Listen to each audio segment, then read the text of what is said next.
उसमें मनु की अगर आप सोचेंगे क्या मनु कहते हैं, छक्के छूट जाएंगे सुनने वालों के। मनु कहते हैं किसी भी एक आदमी के 7 तरह के बच्चे होते हैं। एक तो वो होता है जो उसकी पत्नी के साथ हुआ, उसकी पत्नी मायके से ले आई, वो भी उसका लड़का है। उसकी पत्नी मायके से आई, वो प्रेग्नेंट थी, वो भी बच्चा उसी आदमी का है। उसकी पत्नी मायके से पेट में बच्चा लेके आई जो किसी और का था, वो भी बच्चा उसका है। उसकी पत्नी शादी के बाद उठ गई, प्रेग्नेंट हो गई, वो भी बच्चा उस आदमी का है। और सोशल मीडिया वाले स्पिरिचुअल गुरुज की अगर हम बात करें, सोशल मीडिया की तो बात ही अलग है।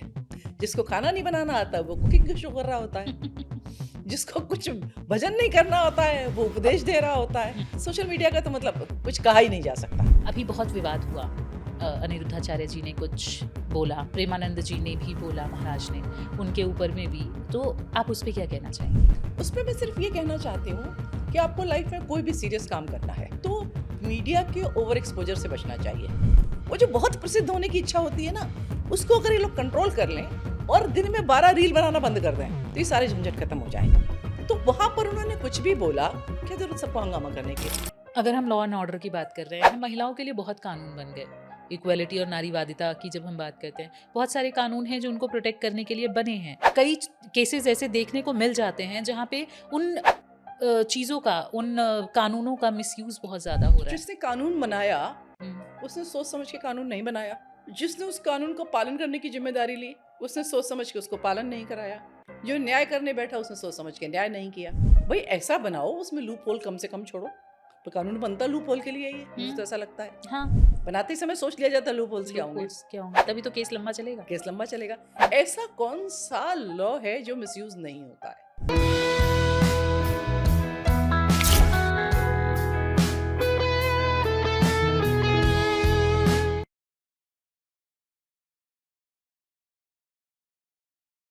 आज सोशल मीडिया पर दो ही चीज़ें वायरल हैं। एक तो रिलेशनशिप में क्या हो रहा है, जेंडर इक्वालिटी पे क्या हो रहा है, ये सारी चीज़ें चल रही हैं। और उसके साथ साथ अगर हम स्पिरिचुअलिटी की बात करते हैं तो वहाँ पर मुद्दे आ जाते हैं स्पिरिचुअल गुरुज के, और उनसे रिलेटेड जितने भी चीज़ें हो रही हैं, विवाद हो रहे हैं, इन सारी चीज़ों की बात हो जाती है। तो आज हम इन्हीं दोनों चीज़ों पर बात करने के लिए स्टूडियो में हमने आज बुलाया है अपनी एक बहुत ही रिनोन्ड गेस्ट को, चित्रा अवस्थी जी, जो कि बहुत बहुत स्वागत है मैम आपका हमारे स्टूडियो में। मैम सन्यासी और साथ ही साथ मनु की दृष्टि से हिंदू समाज, इन दोनों पुस्तकों की लेखिका हैं, रेड फाउंडेशन की फाउंडर हैं, और आज हम इन्हीं सारी चीज़ों पे चर्चा करेंगे मैम के साथ। मैम बहुत बहुत स्वागत है फिर से स्टूडियो में। थैंक यू बुलाने के लिए। सबसे पहले मैं जानना चाहूंगी मैम, आपने बुक लिखी सन्यासी, सबसे पहले सन्यासी से शुरू करते हैं। तो क्या चीज थी जिसने आपको प्रेरणा दी ये सन्यासी बुक लिखने की? सन्यासी किताब लिखने की बड़ी प्रेरणा बड़ी विचित्र थी। एक नेताजी थे, उन्होंने सन्यासियों को इन जनरल गाली दी। मुझे बहुत बुरा लगा। मेरी ऐसी बैकग्राउंड रही है कि बचपन से मेरे गुरु भाई और भी बहुत सारे सन्यासियों को देखते बड़े हुए, उन्होंने इतनी अपमानजनक बात कही, मुझे लगा कि मैं इसका कुछ तो प्रतिकार करूं, इसलिए ये किताब लिख दी। अरे वाह! तो अगर आप शॉर्ट में उस किताब के बारे में बताना चाहें, आपने किन किन चीज़ों पे बात की है? वो किताब बेसिकली उसमें किसी की कोई जीवनी नहीं है। संन्यास एज एन इंस्टीट्यूशन क्या है, तो उसमें संन्यास जो है हमारे पुराने ग्रंथों में, वेदों तक में से हम इसके बारे में क्या निकाल सकते हैं। संन्यास की परंपराएं क्या हैं, बेसिक नियम जो होते हैं संन्यास के वो क्या हैं, दर्शन क्या है। मतलब अगर हम विजय और धर्मों को देखें तो हमारे यहाँ जो संन्यास है वो पूरा धर्म ही हमारा दर्शन पर आधारित है। दर्शन पर आधारित है, तो जो सन्यासियों के अलग अलग संप्रदाय हैं उनके अलग अलग दर्शन है, थोड़ा सा उसको दिया है। फिर मैं बाय ट्रेनिंग सोशियोलॉजिस्ट हूँ, सोशियोलॉजी लिखती रही हूँ, किताबें लिखी हैं कई एक, तो वो एंगल तो मुझे लाना ही लाना था। तो सन्यासी की समाज से क्या अपेक्षा है, कोई अपेक्षा नहीं होती है, पर सन्यासी समाज के लिए क्या देने की सोचता है, इस पे मैंने लिखा है। इसके बाद एक सबसे बड़ा इंटरेस्टिंग चीज मैंने ली है जिसके बारे में लोग बहुत कम जानते हैं, पता नहीं क्यों, योद्धा सन्यासी। तो योद्धा सन्यासियों की क्या परंपरा थी, किस स्थिति में सन्यासी योद्धा बने और फिर कैसे वो चीज वापस क्लोज डाउन हुई, उस पर लिखा है मैंने। मैम सबसे पहले मैं ये जानना चाहूंगी कि हम सन्यासी की बात कर रहे हैं, लेकिन आजकल लोग सन्यासी का मतलब जानते नहीं हैं। तो मैं आपसे जानना चाहूंगी कि दरअसल सन्यासी का मतलब होता क्या है? देखो, कभी मुझसे कोई कहता है कि सन्यासी खराब होते हैं या साधु खराब होते हैं, मैं कहा ये हो ही नहीं सकता है। सन्यासी वो है जो सम्यक न्यास का पालन करता है। जो सम्यक न्यास का पालन करता है वो नैतिकता से तो हट ही नहीं सकता। साधु शब्द का मतलब ही श्रेष्ठ होता है। तो अश्रेष्ठ जो है, खराब है, वो तो साधु नहीं सकता, वो तो असाधु होगा। लोग बहुत कहते हैं कि आपने किताब लिखी, आपने देखा नहीं मथुरा में क्या हो रहा है, वो मठों में क्या हो रहा है, वहाँ क्या हो रहा है। हमने कहा जो साधु नहीं है तो वो साधु कैसे है फिर? जैसे पानी है तो वो गीला ही होगा, आग है तो जलाएगी ही। तो जो साधु है वो श्रेष्ठ ही होगा। जो सन्यासी है वो सम्यक न्यास ही धारण करेगा, तभी वो सन्यासी बनेगा। लेकिन आजकल तो लोग सिर्फ टाइटल पे चल रहे हैं ना मैम। जैसे आपने अभी बात की कि सब लोग अलग-अलग अपनी जगह पे मठाधीश बने हुए हैं, अपने आप को सन्यासी कहते हैं, लेकिन वो हैं नहीं। बट फिर भी वो लोग, क्योंकि मैंने कहा मठाधीश बने हुए हैं, तो वो लोग हैं। मठाधीश और सन्यासी अलग-अलग चीज़ें हैं। किसी मठ को जो सँभाल रहा है वो मठाधीश है। हुँ, सन्यासी होना ज़रूरी नहीं होता। वैष्णव परंपरा में सन्यासी नहीं होते, मठाधीश होते हैं। आप वृंदावन में जाकर देखिए जितने गोसाइयों के हैं, हुँ, हुँ, सब गृहस्थ हैं। हुँ, और उसके तो लेकिन मठाधीश हैं, वो सन्यासी नहीं है। सबसे पहले ये सारे शब्द अलग-अलग हैं, ये समझना पड़ेगा। हुँ, पुरोहित अलग है, हुँ, जो कर्मकांड कराता है वो अलग वो है। हुँ, सन्यासी अलग है, हुँ। मठाधीश अलग है, महामंडलेश्वर अलग है, सब अलग-अलग हैं। सन्यासी का मतलब ये होता है क्या कि वो बिल्कुल कहीं अलग जाके किसी जगह पे रह रहे हैं? क्या वही सन्यासी हैं या गृहस्थ आश्रम में, गृहस्थ जीवन में रह के भी आप सन्यासी हो गृहस्थ में सकते जब हैं? आप रह गए, तो आप साधक हो सकते हैं, आप सिद्ध हो सकते हैं, आप संत हो सकते हैं। हुँ, सन्यास की परंपरा होती है। सन्यास मैंने उन्हीं सन्यासियों की बात करी है जो एक परंपरा के अंतर्गत इन्होंने प्रॉपर तरीके से सन्यास लिया है। जैसे ओशो के सन्यासी होते हैं, मैं उसकी बात नहीं करती हूँ। हुँ, जो हमारी किताबें हैं, संन्यास उपनिषद करके कुछ उपनिषद हैं, हुँ, हुँ, जिसमें लिखा है कि सन्यासी कैसे बनाए, उसकी क्या पे रिचुअल होनी चाहिए, आगे उसके क्या काम होने चाहिए, उसकी क्या ड्यूटीज़ होनी चाहिए, वो सारे लिखे हुए हैं। हुँ, हुँ, शंकराचार्य जी ने मठामनाय महासेतु लिखा है। उसमें उन्होंने अपने शंकराचार्यों के और शंकराचार्यों के वो जो दशनामी हैं, हुँ, उनके सारे नियम लिखे हुए हैं उसमें। इसी तरीके से वैष्णवों के अलग ग्रंथ हैं जिसमें उनके जब ये किताब लिखने के लिए मैं ढूँढ रही थी तो मुझे बहुत सी किताबें मिली। हुँ, बहुत सी किताबें कभी पब्लिश भी नहीं हुई, उनकी मुझे मैन्युस्क्रिप्ट मिली हैं। जो मैंने किताब के पीछे उनकी लिस्ट दी है। हुँ, हुँ, तो सन्यासी कैसे बने? वो रिचुअल है। बिल्कुल पक्का रिचुअल होता है। ये सब कहने की बात है कि मन चंगा है तो हम सन्यासी, आप सन्यासी नहीं हो गए। हुँ, आपका बहुत मन चंगा है तो आप सिद्ध हो सकते हैं, आप संत हो सकते हैं। सन्यासी बनने के लिए आपको एक पर्टिकुलर प्रोटोकॉल का पालन करना पड़ेगा हुँ। और उस रिचुअल से आप सन्यासी बन जाएँगे, आपको जीवन भर उस प्रोटोकॉल का पालन करना पड़ेगा।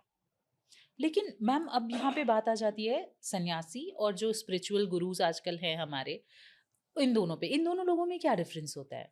सन्यासी स्पिरिचुअल गुरु भी हो सकता है, स्पिरिचुअल गुरु सन्यासी भी हो सकता है, नहीं भी हो सकता है। जो गाइड कर रहा है हुँ। स्पिरिचुअलिटी में वो स्पिरिचुअल गुरु है। और सोशल मीडिया वाले स्पिरिचुअल गुरुज़ की अगर हम बात करें तो? सोशल मीडिया की तो बात ही अलग है। जिसको खाना नहीं बनाना आता वो कुकिंग का शो कर रहा होता है।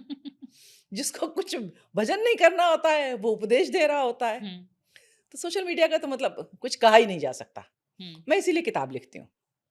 क्योंकि हम सन्यासी पे बात कर रहे हैं और स्पिरिचुअल गुरुज़ पे बात कर रहे हैं मैम, आप स्पिरिचुअलिटी में काफ़ी बोलती हैं। अभी बहुत विवाद हुआ, अनिरुद्धाचार्य जी ने कुछ बोला उसके ऊपर में, प्रेमानंद जी ने भी बोला महाराज ने, उनके ऊपर में भी, तो आप उस पे क्या कहना चाहेंगी? उसमें मैं सिर्फ ये कहना चाहती हूँ कि आपको लाइफ में कोई भी सीरियस काम करना है तो मीडिया के ओवर एक्सपोजर से बचना चाहिए, चाहे वो सोशल मीडिया का ही क्यों ना हो। ये जो क्या होता है कि एक कहावत है स्पिरिचुअल, उसमें कहा जाता है कि मोटी माया तो छोड़ देती है पर झीनी माया जल्दी छोड़ती नहीं है। हुँ, वैसे भी कहते हैं कि वित्तैषणा होती है मतलब पैसा कमाने की इच्छा होती है, पुत्रैषणा मतलब हमारा परिवार और संपत्ति हो। इस सब चीज को आप कंट्रोल कर सकते हैं। हुँ, पर एक चीज होती है लोकैषणा, मतलब बहुत प्रसिद्ध होने की इच्छा। वो जो बहुत प्रसिद्ध होने की इच्छा होती है ना, उसको अगर ये लोग कंट्रोल कर लें और दिन में 12 रील बनाना बंद कर दें, तो ये सारे झंझट खत्म हो जाएँ। देखिए जैसे हमको और आपको राय रखने का अधिकार है, अनिरुद्धाचार्य जी को भी है, प्रेमानंद जी को भी है। लेकिन मैम देखिए वो हुँ, अपने एक प्राइवेट कन्वर्सेशन में अपने भक्तों से बात कर रहे हैं, हुँ, हुँ, चाहे स्टेज पे बैठ के बात कर रहे हैं, चाहे सोफ़े पे बैठ के बात कर रहे हैं। बेसिकली वो एड्रेस तो अपने भक्तों को ही कर रहे हैं ना, हुँ, हुँ। तो वहाँ पर उन्होंने कुछ भी बोला, क्या ज़रूरत सबको हंगामा करने की? आपको नहीं पसंद है मत सुनो। लेकिन मैम यहाँ पे अब किसी पे भी, क्योंकि आपने फिर वही बात की कि जब आप सोशल मीडिया पे आ रहे हैं या आप मीडिया पे आ रहे हैं, अगर आप किसी ऐसी जगह पे हैं जहाँ से आपका बोलना पूरे समाज को इफेक्ट कर सकता है या उसको हार्म कर सकता है, या जो भी हम कह लें इस चीज को, महिलाओं को लेके बिल्कुल इस तरीके से बोल देना, तो क्या ये सही है? एक एक एक डेरोगेटरी कमेंट कर देना। नहीं, देखो अब डेरोगेटरी का भी हम मैं बताऊँ, मैं दोनों में से एक से भी कभी नहीं मिली हूँ। मेरी किसी परंपरा से वो नहीं आते, मुझे उनसे कोई पर्सनल एफ़िलिएशन नहीं है। लेकिन फिर भी मैं एक बात कहूँगी कि जैसे वो आते हैं, जो हनुमान जी के भक्त हैं, यंग लड़के हैं जो, बागेश्वर धाम। जैसे बाबा बागेश्वर आते हैं, हम्म, वो कहते हैं ठठरी के, हम्म, ठीक है ना? ये उनका लोकल स्लैंग है। हम्म, सोशल मीडिया में करोड़ों लोग हैं, सबकी अपनी अलग-अलग सेंसिबिलिटी है। हम्म, एक चीज़ है जो मद्रासी आदमी कहता है, वो यूपी वाले को ठीक नहीं लगता, यूपी वाला कहता है बिहार वाले को ठीक नहीं लगता। क्या कहा, क्या उनके रेफ़रेंस पॉइंट्स हैं? क्या उनकी बैकग्राउंड है? क्या उनकी शब्दावली है? छोरी कहा जाता है बहुत जगह लड़की को, हम्म। हमारे यहाँ बहुत बुरा मान जाते हैं। मतलब छोरा-छोरी तो मतलब बड़ा अपमान वाली बात है। ए छोरी, नहीं पसंद किया जाएगा, है हाँ, ना? और भी बोलते हैं, लौंडिया बोल देते हैं, जिसको आप कहीं पे वो चीज़ बहुत गाली गाली की लगती है, चीज़। लेकिन किसी जगह पे बोल देते भाई हैं। कहीं बाईजी शब्द बहुत सम्मान का है, कहीं हुँ, बाईजी शब्द बहुत बेइज्जती का है। हुँ, तो शब्द हैं ये तो। आप उनके कंटेंट पे जाइए, उनके इंटेंट पे जाइए। लेकिन प्रॉब्लम क्या है कि जैसे उनको रोज़ की 15 रील बनानी है ना, विरोध करने वाले को भी रोज़ की 15 ही रील बनानी है। हुँ। सारी समस्या यही है। नहीं, मतलब अब यहाँ पे चीज़ें ठीक है, वो सही है, लेकिन जब हम कुछ बोल रहे हैं, मैं और आप यहाँ बैठ के हम कुछ भी नहीं बोल सकते, जबकि हम दोनों की कन्वर्सेशन चल रही है।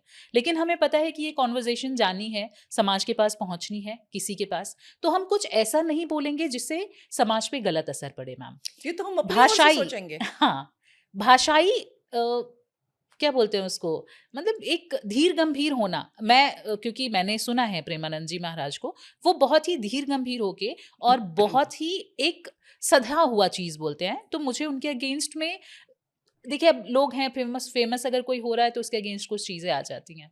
लेकिन वो जब भी बोलते हैं, यूथ अगर उनसे इंस्पायर है, मुझे ऐसा लगता है जब हम सनातन धर्म की बात कर रहे हैं, तो हमें यूथ को ही जागरूक करना चाहिए, और वो यूथ को जागरूक कर रहे हैं अपने शब्दों में। लेकिन अनिरुद्धाचार्य जी की बात की जाए अगर, तो उनकी भाषाई शुद्धता नहीं है, मैम।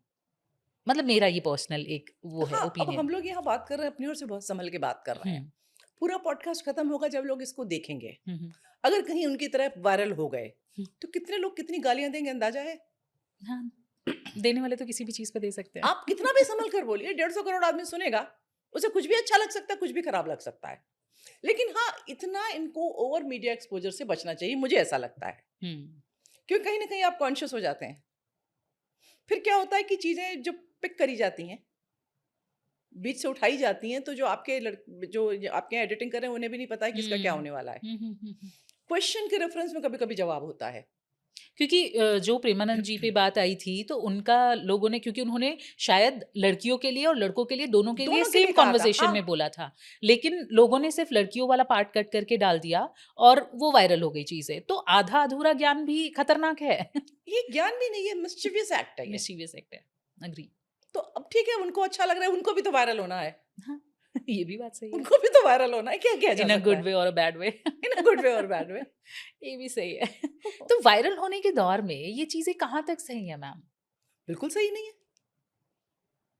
मतलब आपके पास कुछ बोलने को है, आप उस समय बोलिए, कुछ बोलिए। हम्म, लेकिन आप ये सोच के बोलिए, ये हम ये बोलेंगे या हम ये चीज़ पिक करेंगे, तो हम वायरल हो जाएँगे। तो वहाँ आपका जो मेन कंसर्न बोलना नहीं रह गया, कंटेंट नहीं रह गया, मेन कंसर्न वायरल होना रह गया। तो फिर हम उनको सन्यासी कह सकते हैं, नहीं कह सकते? नहीं, उन्होंने थोड़ी एडिट करके लगाया है। लेकिन मैम, अगर आपकी टीम है या मेरी टीम है, अगर कुछ एडिट करके लगा रही है, तो क्या उसमें हमारा कॉन्सेंट नहीं होगा चीज़ों में? आपको लगता है जितने वो लोग होते हैं कि वो बैठ के उनको समझ में आता है, वो सारी देखें, एक-एक क्लिप देखें, हाँ, ये लगा दो, ये छोड़ दो, नहीं, नहीं, इससे झगड़ा हो जाएगा। हाँ, शायद इतना नहीं। नहीं सोचते हैं। आप भी जब आपके दिन में आप 3 पॉडकास्ट करने लगेंगी, हुँ, हुँ। तो वो आपकी भी टीम ही देखेगी उसको। हुँ, हुँ, हुँ। आपकी भी टीम देखेगी उसको। सही है। क्या कहा, मैं उस पे जा ही नहीं रही हूँ। उन्होंने जिस परिस्थिति में वो वायरल हुआ और जिस परिस्थिति में उसको उठाया गया, मेरे हिसाब से बिल्कुल यूज़लेस है वो। एक तरीके से मार्केटिंग टूल है ये, आप कह मार्केटिंग सकते हैं। टूल है, हाँ जी। तो इन सब चीज़ों से जनता कैसे अपने आप को रोक के रखे? क्योंकि देखिए, अगर हम किसी चीज़ को हम आप और मैं अगर सनातन धर्म की हम बात कर रहे हैं, तो हम ये चाहेंगे कि अच्छी चीज़ें जाए। उसको गलत चीजें ना जाए, तो इस चीज से कैसे हम प्रिवेंट कर सकते हैं इन सारी चीजों देखिए को? 100% प्रिवेंशन तो नहीं हो सकता, कभी भी नहीं होता था। तुलसीदास ने संभल संभल के लिखा, हम्म। उनकी भी आप चौपाई उठाते हैं, आ गई। उठा लेते हैं, आप रेफरेंस ही नहीं देखते पूरा क्या है। हम्म। तो इसका तो कोई विघ्न संतोषी लोगों का तो कोई इलाज है ही नहीं। आपने ये बात की तो मेरे को वो फिर याद आ गया। क्या है उसका मतलब मैम? किसका? जो ये एक चौपाई चलती है, वो वो शूद्र लोग पशु नारी, ढोल पहली गवार पहली शूद्र पहली पशु बात तो नारी। पता है क्या होता है कि किताब पढ़ने का एक सलीका होता है ना? सब तरह के कैरेक्टर होते हैं, विलन भी होता है, हीरो भी होता है, साइड हीरो भी सब होते हैं। मतलब हम्म। वो रामायण एक कविता नहीं है, रामायण एक पूरा कथानक जी। है ना? हम्म। इसको प्रबंध कहा जाता है। हम्म। सब तरह के उसमें लोग हैं, सबके डायलॉग हैं। अब जो लिख रहा है उसके थॉट किसके संग रिजोनेट होंगे? हीरो के साथ होंगे, हम्म। है ना? मतलब अगर किसी ने कहानी लिख दी कि वो आदमी गया और उसने मर्डर किया और हीरो ने बचा लिया। अब जो राइटर है, वो बचाने वाले की तरह सोच रहा है या मर्डर करने वाले की तरह सोच रहा है? बचाने वाले की बचाने तरह। वाले की तरह सोच रहा है ना? तो ये चौपाई जो शूद्र गंवार ढोल पोछनारी कही किसने है? राम ने कही है? हम्म। सीता ने कही है? नहीं। दशरथ ने कही है? किसने कही है? इनमें से तो किसी ने नहीं कही है ना। तो फिर इसमें हंगामा इतना क्यों करना है? लेकिन उसका एक्चुअल मतलब है हम्म। क्या? क्योंकि देखिए, दो पक्ष होते हैं, दो पक्ष अलग अलग तरीके के उसके मतलब बताते हैं। अगर हम एक्चुअल देखिए मतलब उसका सीधा जानना मतलब चाहें। वही है जो दिखाई दे रहा है। हम्म। ये चीजें चलती रहती हैं सोसाइटी में, अभी भी चलती हैं। फिर चार औरतें अकेले में बात करती हैं तो सुनिए वो आदमियों के बारे में क्या बात करती हैं। हम्म। जानती हो, है ना? हम्म। तो सब तरह की बातें चल रही होती हैं। अब उनको जो सागर था, सागर उनको मूर्ख दिखाना था। समुद्र मूर्ख था जो राम जी की महिमा नहीं समझा, हम्म। उसने रास्ता नहीं दिया। फिर जब उन्होंने बाण साधा तो वो डर गया। हम्म। मतलब पहली बात तो विलनिश था, एक तरीके से वो रावण का साथ देना चाह रहा था, रास्ता नहीं दे रहा था। दूसरी तरफ वो डरपोक था, हम्म। तीसरी तरफ वो चापलूस था। वो तो कुछ भी कह सकता है ना, उसने वही कह दिया। उसमें सही दिक्कत है। कहाँ है? दिक्कत फिर वो ये बात आ जाती है ना, क्योंकि दिक्कत उठाने वालों को दिक्कतें उठानी है किसी न किसी चीज पे। बस सबसे बड़ी दिक्कत और यही है। क्योंकि हम उसको ग्रंथ का रेफरेंस दे देते हैं कि एक हमारा ये ग्रंथ है, हाँ, तो अगर ग्रंथ में ये चीजें आ रही हैं, तो क्यों आ रही हैं? लोगों को जानने भाई की इसकी पहली बात उत्सुकता तो रहती क्या है कि कि जो क्या भी इस राइटर, तरीके से आप ट्रीट इसको किया नहीं, जाता आप था। इसको एक राइटर और एक क्रिएटिव पर्सन की तरह देखिए। कोई भी राइटर होता है, वो अपना जो उसके आसपास होता है उसी में से चीजें पिक करता है ना। हम्म। उन्होंने वो चीज पिक करी, शूद्र गंवार ढोल पोछनारी, उन्होंने वो चीज पिक करी क्योंकि हम्म। उनकी सोसाइटी में हो रहा था। सच बात तो ये है कि अमीर गरीब का भेद आज भी नहीं है क्या? हम्म। कमजोर और ताकतवर का भेद आज नहीं है क्या? अभी भी है, हमेशा रहता है।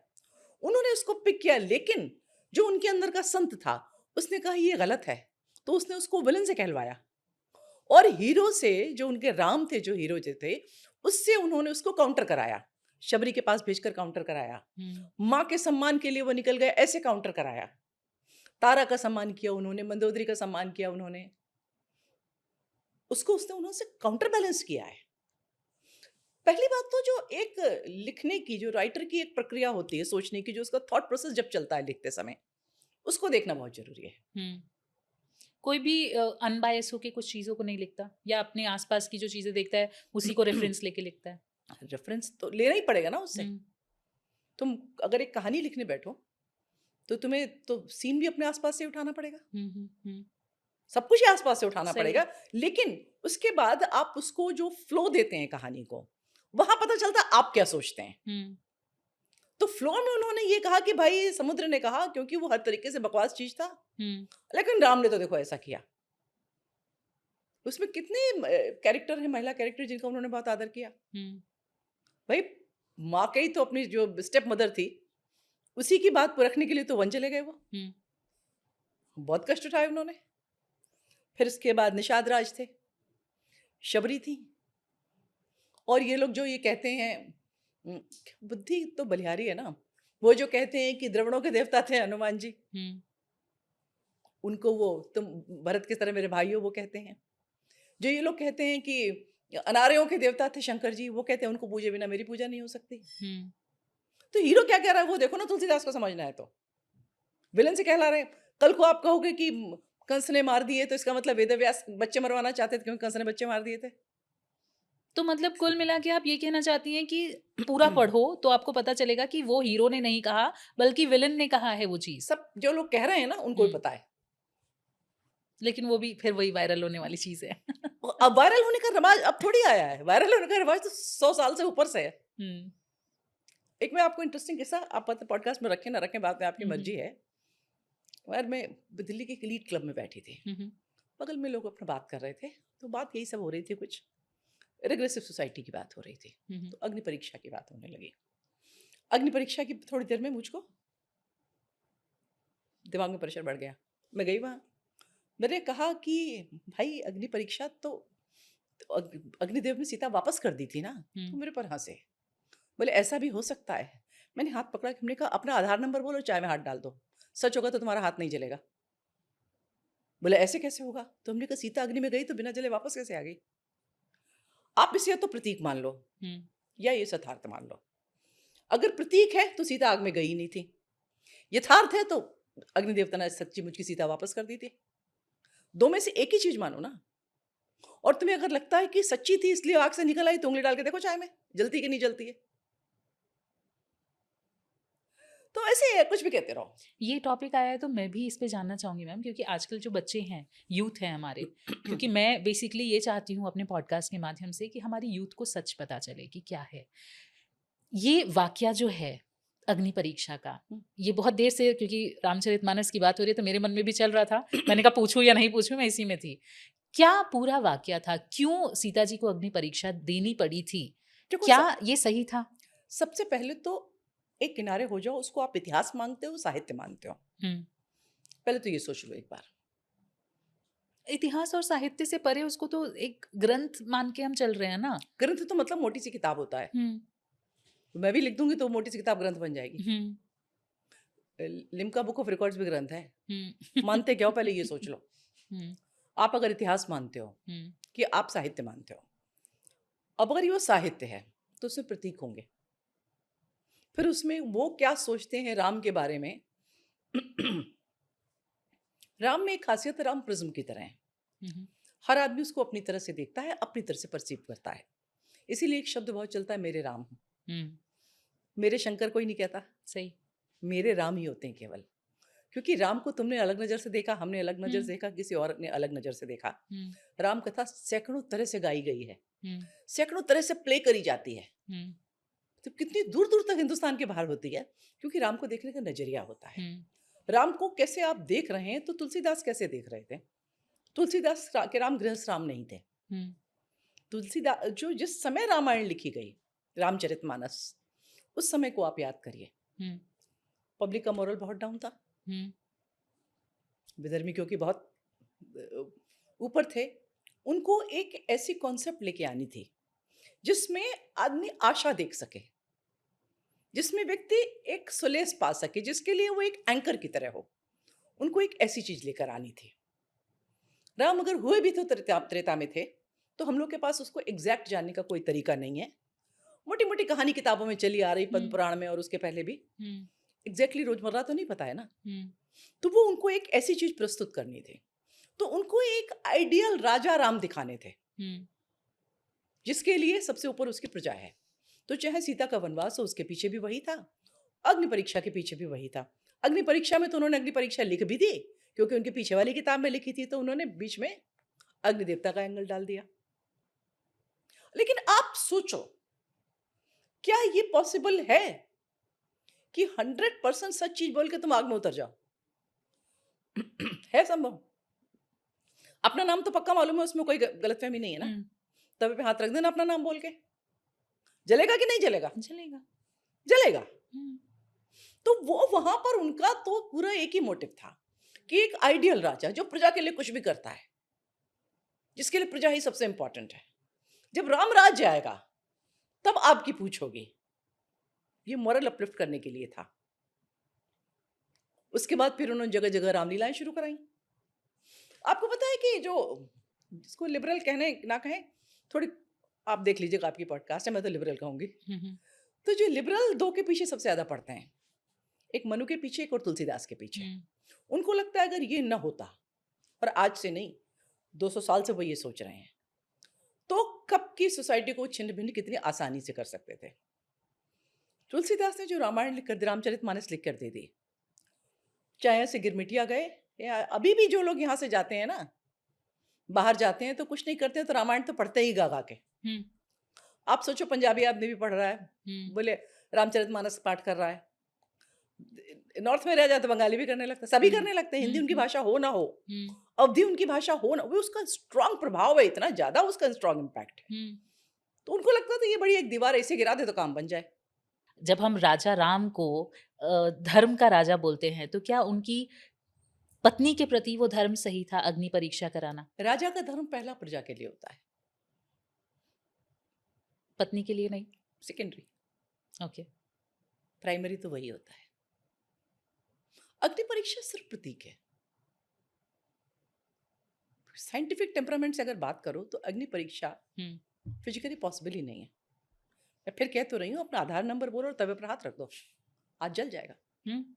सच्ची सीता आग में घुसकर निकल आई कैसे हो सकता है? सही बात। तो तुलसीदास ने जो वाल्मीकि ने लिखा था उसको अपने हिसाब से लॉजिकल करने की कोशिश करी और कहा कि अग्निदेव ने उनकी सीता वापस करी। सिंपल इतनी बात है। और वाल्मीकि रामायण में क्या आता है मैम? वाल्मीकि रामायण तो प्रॉपर उन्होंने कहा कि अग्नि परीक्षा करनी, उन्होंने मुंह फेर लिया, लक्ष्मण रोते हुए आए, आग लाए, सीता जी उसमें प्रवेश करी। तो प्रतीक है वो भी। मतलब ऐसा कुछ हुआ नहीं था, सिर्फ ये हो सकता है क्या? नहीं, ऐसे मतलब आम जन में तो पॉसिबल नहीं है, लेकिन क्योंकि उस समय फिर अगर चमत्कारों का युग फिर था अगर तो वो खास जन थे तो फिर लीला थी, तो उस पर सवाल ही क्यों उठाना है? मैं कहती हूँ ना, एक किनारे हो जाओ, साहित्य मान लो या हिस्ट्री मान लो या चमत्कार मान लो। अगर तुम कह रहे हो कि खास जन थे तो फिर खास जन जो सोचते थे हम लोग कहाँ ही सोच सकते हैं वो। सही बात है भाई जब हम फिजिकली खास नहीं है तो हम मेंटली इंटेलेक्चुअली खास होंगे क्या? दिमाग भी कमी होगा हमारा। लेकिन उसके बाद उनको वन में भी जाना पड़ा था मैम, अपने बच्चों को उन्होंने अकेले पाला, ये सारी चीजें उसमें अकेले आती नहीं हैं। पाला था। फिर वही बात है कि उनकी पहली जवाबदेही अपनी प्रजा के लिए थी।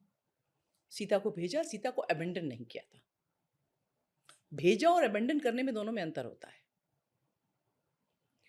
अगर देसी लोग हैं तो जानते हैं, आज भी लोग बाहर चले जाते हैं काम पे, बीबियां जन्म गुजार देती हैं ससुराल में, छुट्टी में आते हैं चले जाते हैं।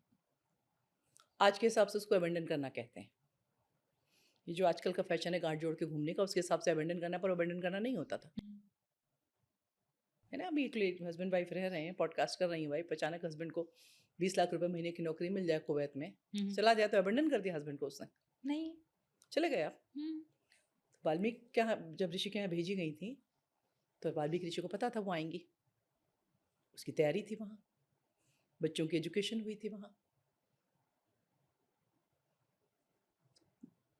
मतलब कि अगर समझो कि वो चमत्कार है तो उनकी मानसिकता हम नहीं समझ सकते हैं। लेकिन मैं फिर कह रही हूँ कि वो कहानी थी ही इसीलिए डिफरेंट डिफरेंट टाइम पे एक पर्टिकुलर आइडियोलॉजी को स्थापित करने के लिए थे कि अगर आप राजा हैं तो आप सबसे पहले प्रजा के बारे में सोचेंगे। राजा आएगा वो केवल तुम्हारे बारे में सोच रहा होगा, अपनी बीवी बच्चों के नाम पे तुम्हें खसोटेगा नहीं, अपने महल नहीं भरेगा, अपने शीश महल नहीं बनाएगा, सिर्फ तुम्हारे बारे में सोचेगा, तुमसे आगे उसके लिए कुछ नहीं होगा। आप उस समय किस चीज सोचिए और सोचिए कितनी सांत्वना थी इसमें।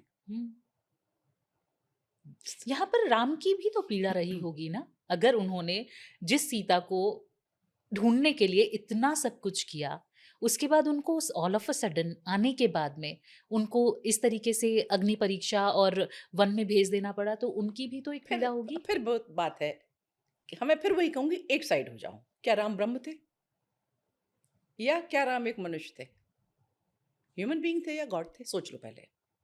अगर वो ह्यूमन बीइंग थे तो जरूर उनको मतलब उनका त्याग तो एक अलग लेवल का हो गया। उन्होंने कभी दूसरी शादी नहीं करी, उनके पिताजी 3 करके बैठे थे, उन्होंने फिर भी नहीं करी। और अगर वो ब्रह्म थे तो ब्रह्म को पीड़ा नहीं होती। मुश्किल ये है ना, इतनी चीजें दिमाग में खच पच कर ली है ना, क्लैरिटी है ही नहीं किसी कॉन्सेप्ट में। यही तो पंगा है कि क्लैरिटी नहीं है। और क्योंकि हम यूथ की बात कर रहे हैं, यूथ के पास जो परोसा जा रहा है, यूथ उसी को लेके आगे बढ़ता है। यूथ क्या करेगा जब उसके घर में जो दादाजी बैठे हैं, मम्मा जी बैठी हैं, पापा जी बैठे हैं, उन्हें नहीं क्लैरिटी, तो यूथ कहाँ से क्लैरिटी पाएगा? किसी भी किताब को मैं बार-बार कहती हूँ कि किताब पढ़ना ज़रूर सिखाना चाहिए लोगों को। लोगों को किताब नहीं पढ़ना आता है। जब एक किताब लिखता है कोई 200 पन्ने, 250 पन्ने की किसी ने लिख दी, हुँ, तो उसकी एक-एक लाइन आप अलग-अलग सब चीज़ें गुथी होती हैं, ताना-बाना होता है। एक थॉट प्रोसेस चल रहा होता है लिखने वाले का। जो लोग लिखते हैं वो तो ये जानते हैं ना हुँ, कि एक थॉट प्रोसेस होता है, उसके दिमाग में कॉन्सेप्ट होती है कि हमको ये नरेट करना है। अब उसको कैसे कहना है? मैसेज हमारा ये, नरेशन हमारा ऐसे होगा। हुँ, और वो नरेशन जो होता है वो जो जिस समय में वो हुआ होता है, जिसको हम लोग कहते हैं देश, काल और परिस्थिति। परिस्थिति। नरेशन उसके हिसाब से होता है। हुँ, आप आज बैठ के उस दिन वो जो नरेट कर रहा था उसको नहीं समझ सकते हैं। अगर आप बायस होके देखें और आप सोचें कि आज के कसौटी में उसको कसा जाएगा। मैम इसी से अब मैं फिर याद आ गया इसी देश, काल और परिस्थिति पे, आपने मनुस्मृति पे रिलेटेड एक बुक लिखी, हिंदू समाज, मनु की दृष्टि से हिंदू समाज। तो मैं यहाँ पे आऊँगी। क्या मनुस्मृति को लेके बड़ी सारी कॉन्फ्लिक्ट और बड़े सारे मत आते रहते हैं। क्या था जिसने आपको ये पूरी किताब लिखने को फिर से प्रेरित किया? बड़ा इंटरेस्टिंग किस्सा है। तब की बात है जब मायावती ऊपर उठ रही थी। हुँ, हुँ। तो कुछ हमारे एक फैमिली फ्रेंड थे, पत्रकार थे, यंग थे वो भी उस समय। तो कहा गया मायावती भी तब इतनी हाई प्रोफाइल नहीं थी, मायावती का इंटरव्यू ले लिया जाए और ये क्वेश्चन पूछे जाएँ। हुँ, हुँ। एक एज में ना सबको खुराफात करने की होती है, हुँ, तो थी। वो गए, उसने एक सवाल पूछा। जब उन्होंने मनुस्मृति को गाली दी तो उसने पूछा, मैडम आपने मनुस्मृति पढ़ी है? हुँ, मायावती बोली, मुझे मनुस्मृति पढ़ने की कोई ज़रूरत नहीं है। उसने 3 बार ये सवाल पूछा, तीनों बार मायावती ने कहा मुझे इसको पढ़ने की कोई ज़रूरत नहीं है। बाबा साहब ने ऐसा कहा इसलिए मैं हुँ। मानती हूँ। तो क्या बाबा साहब ने पढ़ी है? बाबा साहब को भी पढ़ने की ज़रूरत ही नहीं है। किसी को पढ़ने की ज़रूरत नहीं है। आप ऐसी ही किताब के मतलब आप पक्ष में भी हो सकते हैं, विपक्ष में भी हो सकते हैं, बिना पढ़े उसको। तो मुझे लगा पढ़ ली जाए, हुँ, तो मैंने पढ़ ली। जब मैंने पढ़ ली तो मैंने सोचा भाई मैंने क्या पढ़ लिया दूसरे लोगों को बता दूँ, हुँ, इसलिए मैंने किताब लिख दी। फिर मैंने कहा ना किताब लिखते समय एक मोटिव होता है, हुँ, उसके अकॉर्डिंगली नरेशन होता है। हुँ, हुँ, तो मेरा मोटिव ये था कि भाई हमने तो पढ़ ली, हम बता रहे हैं क्या है, देखो तुम भी देख लेना। हुँ। इसलिए मैंने लिखी ये किताब। जी। तो मैं यहाँ पे ये पूछना चाहूँगी, बाबा साहब की बात आई। लोग कहते हैं कि उन्होंने जला दिया था मनुस्मृति को। मायावती कहती है नहीं जलाया था, अच्छा, कहती हैं कभी नहीं जलाया था। तो क्या ये सच है या नहीं है? अब बहन जी कहती हैं तो सच ही कह रही होंगी। और लेकिन बाबा बाकी साहब लोग ये भी तो कहते हैं कि बाबा साहब ने जलाया था। भाई उनके लिए उनके सामने जलाया होगा। मतलब ये इर्रिलेवेंट है मेरे हिसाब से, जलाया था हुँ, कि नहीं जलाया था। देखिए किताब को जलाने से बड़ी जहालत नहीं है दुनिया में, हुँ, क्योंकि किताब फिजिकल फॉर्म, वो आइडिया कहाँ है? हुँ, क्या आप आइडिया को जला सकते हैं? बात सही है। तो क्या देखिए, क्योंकि बाबा साहब को जब हम पीछे पढ़ते हैं मैम, या अब तो सीरियल्स भी आ गए, देख भी सकते हैं। तो जब हम उनकी चीज़ों को देखते हैं या पढ़ते हैं तो हमें समझ में आता है कि वो एक तरीके से समझदार इंसान थे जो विमेन के लिए, महिलाओं के लिए आवाज़ उठाते थे और उनकी चीज़ों को आगे लेके बढ़ते थे। तो फिर उनको इस चीज़ से क्यों प्रॉब्लम हुई? क्या उन्होंने पढ़ा था पूरा या ऐसे ही, क्योंकि अभी आपने कहा कि क्या उन्होंने पढ़ा था? तो देखिए वाक़ई में क्या था? वायरल होने की लालसा कोई नई नहीं है। हुँ, हुँ, फिर बात यही आती है जब आप जैसे एक किताब को आप देखते हैं वैसे एक इंसान को भी देखना होता है। हुँ, वो एक फ़ोकस लेके चल रहे थे। उस फ़ोकस में उनको एक्सट्रीम बातें कहनी थी। उन्होंने एक्सट्रीम बातें कही। अगर आप बाबा साहब का पूरा साहित्य पढ़िए ना, तो जो बहुत सी चीज़ें हैं जो आज के अम्बेडकराइट मानने को नहीं तैयार होंगे। हुँ। बहुत सी चीज़ें हैं उसमें। फिर वही वाली बात आ जाती है ना मैम कि कोई पढ़ना नहीं चाहता है, कुछ जो चीज़ें वायरल हो गई हैं, उसी पे बेस्ड अपनी भी राय बना ली जाती नहीं, है। बहुत दफ़ा तो लोग किसी न किसी वेस्टेड इंटरेस्ट से प्रेरित होते हैं। हुँ, उनको हुँ, लगता है कि ये चीज़ उनको सूट करेगी, हुँ। इसलिए वो कहते हैं। तो ये एक ही तरफ से क्यों ऐसी चीज़ें आती हैं जो सूट करेंगी? हम राइट और लेफ्ट की बात करते हैं हमेशा, वेस्टर्न और इसकी। तो क्यों उन लोगों को सिर्फ़ यही चीज़ें सूट करती हैं? क्या एक न्यूट्रल अप्रोच नहीं होना चाहिए किसी भी चीज़ को लेके? एज़ अ साहित्यकार या एज़ अ राइटर, मैं आपसे पूछना चाहूँगी। न्यूट्रल होना थोड़ा मुश्किल काम होता है। पहली बात तो आपको अपने सारे प्रेजुडिसेस छोड़ने पड़ते हैं। वो सबसे कठिन काम है, इसलिए लोग उस काम को नहीं करना चाहते हैं। मनुस्मृति में बहुत सारी चीज़ें महिला विरोधी लिखी जैसे गई हैं मैम। जैसे लोग जैसे बातें करते हैं कि महिलाओं को बिल्कुल एक तरीके से अब जब आप उसकी बात कर लें, मतलब बहुत सारी उसमें अलग अलग चीजें एक आती हैं बताओ जो ना, लेफ्ट की आती हैं कि फीमेल को दबा के रखना और ये कहाँ सारी लिखा है चीजें दबा के आती हैं। रखने का? संस्कृत में क्या शब्द होता है? क्या है, मैं जानना चाहती हूँ कि एक्चुअली है क्या, क्योंकि आपने पढ़ा है मनुस्मृति को। फेमिनिज्म का जो रूप आपको मनु के सामने देखने को मिलता है ना, हम्म। वो कहीं नहीं देखने को मिलेगा। एक चीज और होती है कि आज की जो इंडस्ट्रियल सोसाइटी हो गई है, जहाँ पे आपकी जो फिजिकल स्ट्रेंथ है हम्म। उसकी इंपॉर्टेंस कम से कम होती जा रही है। हम्म। मनु कब हुए थे? मनु ने जब लिखा था, वो एग्रीगेरियन सोसाइटी थे। हम्म। उस समय की जरूरतें अलग थी, हम्म। उस समय के मानक अलग थे, स्टैंडर्ड्स अलग थे। हम्म। सबसे पहले तो उस चीज को आपको देखना पड़ेगा। फिर जब मैंने मनु को बहुत गहराई से पढ़ा तो मुझे दो चीज समझ में आई। हम्म। पहली बात तो, मनु दो हैट बराबर बदलते रहते हैं। हम्म। एक हैट वो पहने होते हैं जो कि क्या हो रहा है वो लिखते हैं। वो हम्म। बेसिकली उन्होंने कोई संविधान नहीं बनाया था, हम्म। उन्होंने जो हो रहा था उसको कोडिफाई किया था, पहली चीज। दूसरा हैट वो कौन सा पहनते रहते हैं बार बार? जो एक महात्मा मनु थे हम्म। कि क्या होना चाहिए, वो दोनों बातें जल्दी जल्दी कहते हैं। हम्म। उसको आप देखिए और समझिए, तब आपको बात समझ में आएगी। तो अंत में उस किताब को भी आपको टोटलिटी में पढ़ना पड़ेगा। वो ये कहते हैं, संरक्षण की बात करते हैं, दबाने की बात कहीं नहीं करते हैं।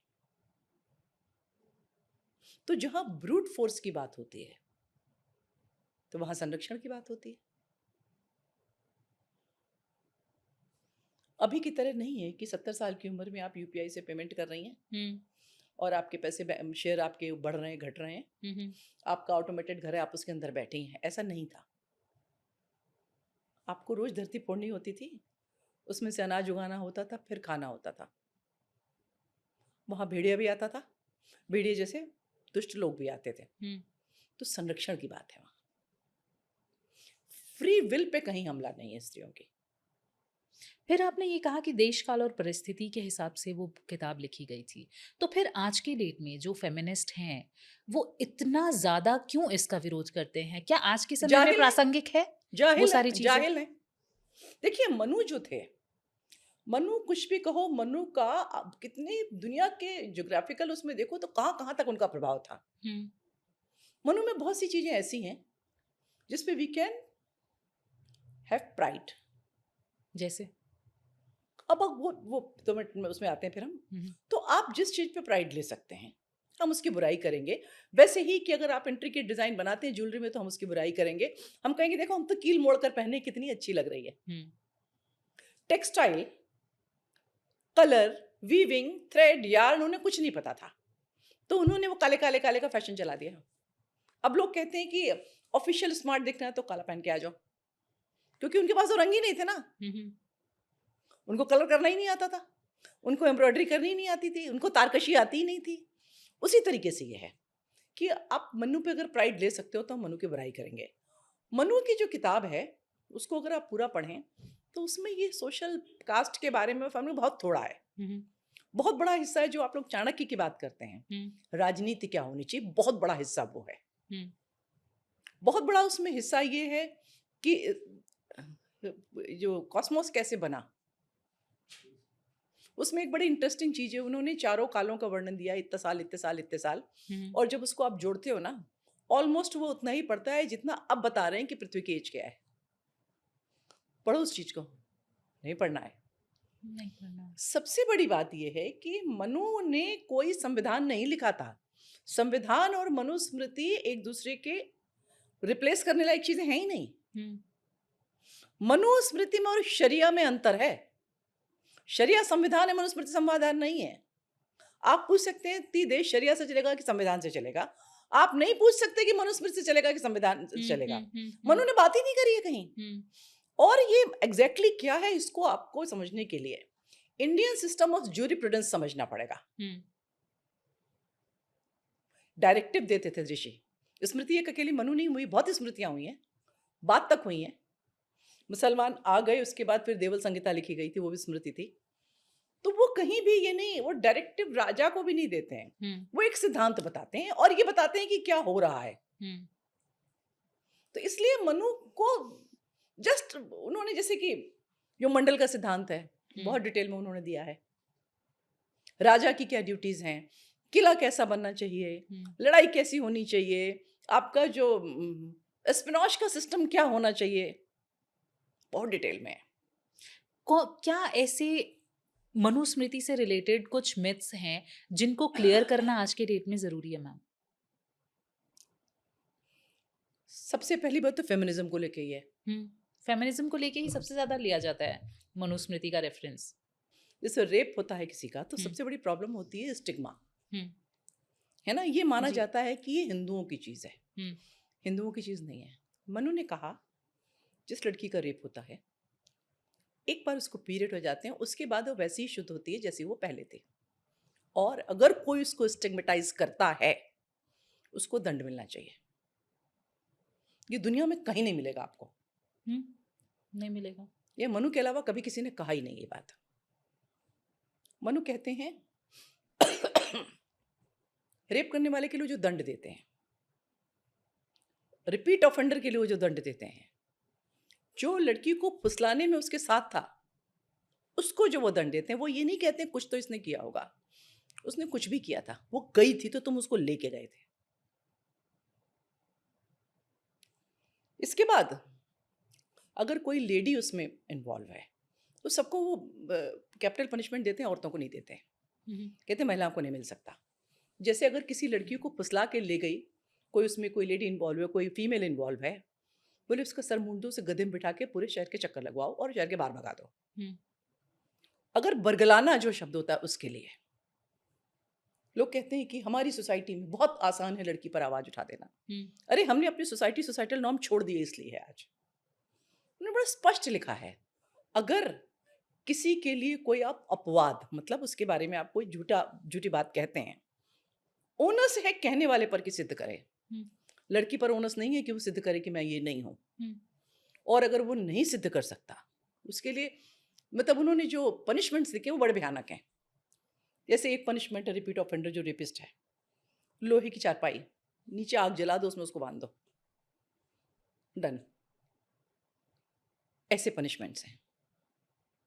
सबसे बड़ी बात है जो उसको सोशल सिक्योरिटी वो दिलाते हैं, वो दुनिया में कहीं नहीं है। आज हमें कह रही हूँ, तो फिर मनुस्मृति को इतना एंटी फेमिनिस्ट क्यों माना जाता है मैम, जब इतनी सारी बता तो चीजें रहे हैं कि you can take pride on it. Hmm, वो लड़कियां अपनी जला रहे थे, हम्म, विच हंटिंग जो हो रही थी यूरोप में, उस समय मनु कह रहे थे ये सब। उनको समझ में आया कि हम जो कर रहे थे बहुत जाहिलाना था। अब वो ये तो नहीं मान लेंगे कि एक काला आदमी जो ये हमसे कम जाहिल था, तो कहेंगे आप हमसे ज्यादा जाहिल थे। एक और चीज है, बच्चा, बात ये होती है वूम्ब पे किसका राइट हो। जी, ये भी आता है ना। तो उसमें मनु की अगर आप सोचेंगे क्या मनु कहते हैं तो छक्के छूट जाएंगे सुनने वालों के। मनु कहते हैं किसी भी एक आदमी के 7 तरह के बच्चे होते हैं। एक तो वो होता है जो उसकी पत्नी के साथ हुआ, उसकी पत्नी मायके से ले आई, वो भी उसका लड़का है, उसके भी राइट है। उसकी पत्नी मायके से आई, वो प्रेग्नेंट थी, वो भी बच्चा उसी आदमी का है। उसकी पत्नी मायके से पेट में बच्चा लेके आई जो किसी और का था, वो भी बच्चा उसका है। उसकी पत्नी शादी के बाद उठ गई, प्रेग्नेंट हो गई, वो भी बच्चा उस आदमी का है। उसकी पत्नी शादी के बाद इलिसिट अफेयर में पड़ जाती है, वो भी बच्चा उस आदमी का है। ऐसे करके 7 तरह के बच्चे हैं, आप सोच नहीं सकते हैं। तो फिर कहाँ से ये एंटी फेमिनिस्ट वाली चीजें आई मैम? मैं बताया ना कि चूंकि वहां माना जाता है कि एडम की पसली से ईव पैदा हुई। ईव जो थी वो पाप की जड़ थी, और आप कहते हैं नहीं थी, तो आप तो बहुत ऊंची बात कर रहे हैं, हम क्यों मान लें। तो देखिए, आपने एक लाइन खींची है, हम उससे बड़ी लाइन नहीं खींच पाएंगे, तो हम आपकी लाइन को मिटा देंगे। अब ये आप अगर निहायत बेवकूफ हैं तो आप मान लेंगे हमारी लाइन छोटी थी, है ना। क्योंकि मैं, अगर हम हिंदूवादी या सनातन इसकी बात करें, तो पहले जब हम राजा और रानी को देखते थे, दोनों लोग साथ में बैठते थे। हाँ। दरबार में मैंने कभी नहीं देखा या पढ़ा कि रानी राजा के साथ में दरबार में नहीं बैठ रहे हैं। और इनफैक्ट रानी की सहमति से फैसले लिए जाते थे, उनके भी विचार लिए जाते थे। तो कहाँ से ये एंटी फेमिनिस्ट वाला देखो ना, कॉन्सेप्ट आ जाता है, मुझे समझ नहीं देखो आता। एक चीज होती है, डिवीजन ऑफ लेबर था, हम्म आदमी बाहर का देखते युद्ध करते थे, लेकिन जब जब हमारे यहाँ महिलाएं लड़ाई में गई हैं उन्होंने, हम्म मैंने लिस्ट बनाई थी तो केवल मिडिल एज से लेके अभी तक मैंने 58 रानियों की लिस्ट बनाई थी, 58 हम्म जिन्होंने अपना राज संभाला, लड़ाई करी, उनकी सेना उनके अंडर लड़ी। कभी भी इस बात को लेके उनके दरबार में या परिवार में विद्रोह नहीं हुआ कि ये वुमन है, कभी नहीं। हम्म जो फेमिनिज्म का वो मानियत रजिया सुल्तान, उसके भाई ने इसीलिए मार डाला क्योंकि वो वुमन थी। वो हमारे यहाँ रानी चेन्नम्मा से शुरू करो, नागकटी रानी, अहिल्या देवी, ये वो, इसलिए कभी नहीं हुआ कि वो वुमन थी, सही बात है। कभी नहीं हुआ विद्रोह। उसके सेनापति उसके अंडर लड़े, मंत्री, क्लैन के लोग, एक्सटेंडेड फैमिली के लोग, सबने उसका वही आदर किया। लेकिन सब कुछ सामान्य है तो डिवीजन ऑफ लेबर है, आप इधर देखिए हम उधर देखेंगे, क्योंकि लड़ाई तब ब्रूट फोर्स से ही होती थी। तो आप क्या सजेस्ट करना चाहेंगे नए बच्चों को जो ये सारे नैरेटिव्स में फंसते हैं? पढ़ो, देखो, समझो। मैम जेंडर इक्वालिटी पे, क्योंकि सेम हम बातें ही वही कर रहे हैं, तो जेंडर इक्वालिटी पे भी आप बहुत सारा काम कर रही हैं, इस पे भी बात करना चाहेंगे। आजकल अगर मैं रीसेंट रेफरेंस लूँ, क्योंकि हमने पुरानी बात की, मनुस्मृति के बारे में भी मैंने अभी बहुत कुछ जाना, ऑल्दो मैंने भी नहीं पढ़ी है, लेकिन अब आपकी बातें सुन के मेरा बड़ा मन है कि मैं पढूं, और आज से शायद शुरू कर दूंगी मैं। हमारी किताब पढ़ना। हाँ, उसी से ही शुरुआत करूंगी मैं क्योंकि शायद आसान भाषा में समझने को मिल जाए तो वो और अच्छा हो जाता है। आज बहुत सारे केसेस एक हैं। चीज रह गई, बता दूं। जैसे नाव पार कर पे बैठ के नदी पार करनी है, if there is a pregnant lady, सबसे पहले नाव पे वो बैठेगी और नाविक उससे पार जाने का पैसा नहीं लेगा। ओह, दैट्स रियली नाइस। लेकिन आज के समय में तो सारी चीजें बिल्कुल ऑपोजिट हो गई हैं मैम। ऑपोजिट हो गई, हाँ। अगर हम इन सारी चीजों की बात करते हैं, हमने नाव की बात की, शायद उस समय यात्रा का साधन वही होता होगा। आज यात्रा का साधन में अगर हम पब्लिक ट्रांसपोर्ट की बात करें, पब्लिक ट्रांसपोर्ट में विमेन बहुत ज़्यादा अनसेफ है। मैं अभी कल परसों ही एक ऐसे फेसबुक पे रील चल रही थी और मैंने देखा, the man was like literally he was sitting here and वो अजीब तरीके से घूर रहा था। और ये सारी चीज़ें बड़ी कॉमन हैं। तो जेंडर इक्वलिटी पे जब हम बात करते हैं तो ये इन चीज़ों को कैसे हम देखते हैं? इक्वलिटी की परिभाषा बदल गई है। मतलब जो डिवीजन है, जो डिवीजन था, उस डिवीजन को आप हॉरिजॉन्टल देखते हैं या वर्टिकल देखते हैं? ऐसे ऐसे डिवीजन है, वो ऐसे ऐसे नहीं है। जैसे बड़ा अजीब है कि शमशान में जाना हमारा राइट है, वो कहती हैं, ठीक है। शमशान में जाना लड़कियों को क्यों मना, उसकी बहुत सी वजह हैं, जो भी होती हैं, मैं उस पर नहीं पढ़ती। भाई जो सृष्टि की शुरुआत थी वो तुम्हारा एक्सक्लूसिव राइट है, उसको तुम कहती हो बोझा है। सृष्टि की समाप्ति है, वो किसी और का राइट था, तुम उसको कहती हो प्रिविलेज है। क्यों? एक तुम्हारे पास भी तो एक्सक्लूसिव राइट है ना। उसको आप, जो आपको मिल गया वो आपको लगता है कि बोझा है, दूसरी वाली चीज प्रिविलेज है। तक किस लिए कंफ्यूज हो रहे हो? इसमें भी बताया आपको, गरुड़ पुराण में और किसी दूसरी किताब में, लड़कियां, बहुएं अगर कोई ना हो तो श्राद्ध कर सकती हैं। मैंने भी पढ़ा है। सीता जी ने किया था, हाथ बढ़ा के उन्होंने ग्रहण किया दशरथ ने। लेकिन सामान्य तौर पे सृष्टि तुम्हारा काम है, संहार हमारा काम है। घाल मेल ना करो। वही जैसे कि है कि सामान्य तौर पे युद्ध करना लड़कियों का, औरतों का काम नहीं है, लेकिन अगर नहीं है कोई तो राज संभालती हैं तो युद्ध भी करती हैं। लगातार पिक एंड चूज कर रहे हैं आप, तो आप पिक करते जा रहे हैं कि हम कहां से आपका मतलब पिक वो इस हिसाब से करते हैं कि कहां से वो आपका जो भी चीज प्राइड की है, जो आप सम्मान है, जो आपका कॉन्फिडेंस है, उसको कैसे टुकड़े टुकड़े श्रेड किया जा सकता है। सारा खाली खेल ही वही है। क्या है एक्चुअली जेंडर इक्वलिटी, क्या है मैम? देखो, मुझे जो लगता है इसके एक आप हार्ड एंड फास्ट रूल नहीं बना सकते हैं। सबसे पहली चीज तो ये है कि दोनों पार्टी जो हैं, दोनों के मन में समरसता का भाव होना चाहिए। केवल हस्बैंड वाइफ नहीं, हर रिश्ते में, है ना। इंसान का इंसान के लिए सहिष्णुता होनी चाहिए, टॉलरेंस होनी चाहिए, अपने आप इक्वालिटी आ जाएगी। इक्वालिटी बाहर से नहीं आएगी, आप ये मानो कि हम और तुम इक्वल हैं। तो अगर मैं मानती हूँ कि हम और तुम इक्वल हैं, तो मैं आपको एक्सप्लॉइट नहीं कर सकती। उसी तरीके से आदमी भी माने कि हम और तुम इक्वल हैं, वो भी एक्सप्लॉइट ना करें। यही एक तरीका है। अंत में तो जो हम लोग की संस्कृति में हमारा कल्चर जो शुरू से अंत तक है, वो अंदर जाने का है। क्या इक्वालिटी जरूरी है? देखो, एक एज अ ह्यूमन बीइंग, जीव के तौर पे तो इक्वालिटी जरूरी है। देखो, हमारी जो कल्चर कहती है हर चीज, तो आप बाहर से अंदर को यात्रा करो, इनवर्ट जर्नी है, और इनवर्ट जर्नी ही हर प्रॉब्लम का सोल्यूशन है।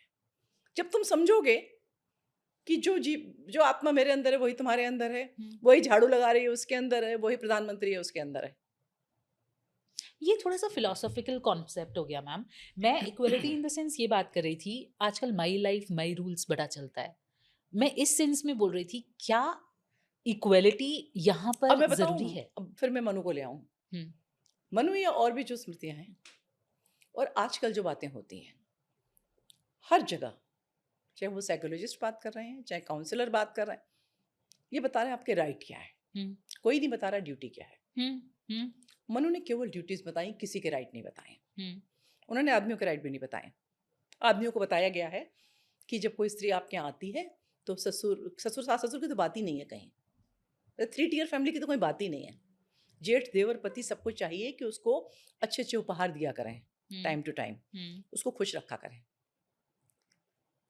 स्त्री को ये कहाएगा कि उसका काम है कि कैसे घर को संभाले, सबको खिलाए पिलाए, सबका ध्यान रखे। ये नहीं है कि आदमी का क्या ये राइट है कि उसकी बीवी उसे खाना दे, औरत का ये राइट है कि वो पैसे दे। ऐसा कहीं नहीं लिखा है भी नहीं।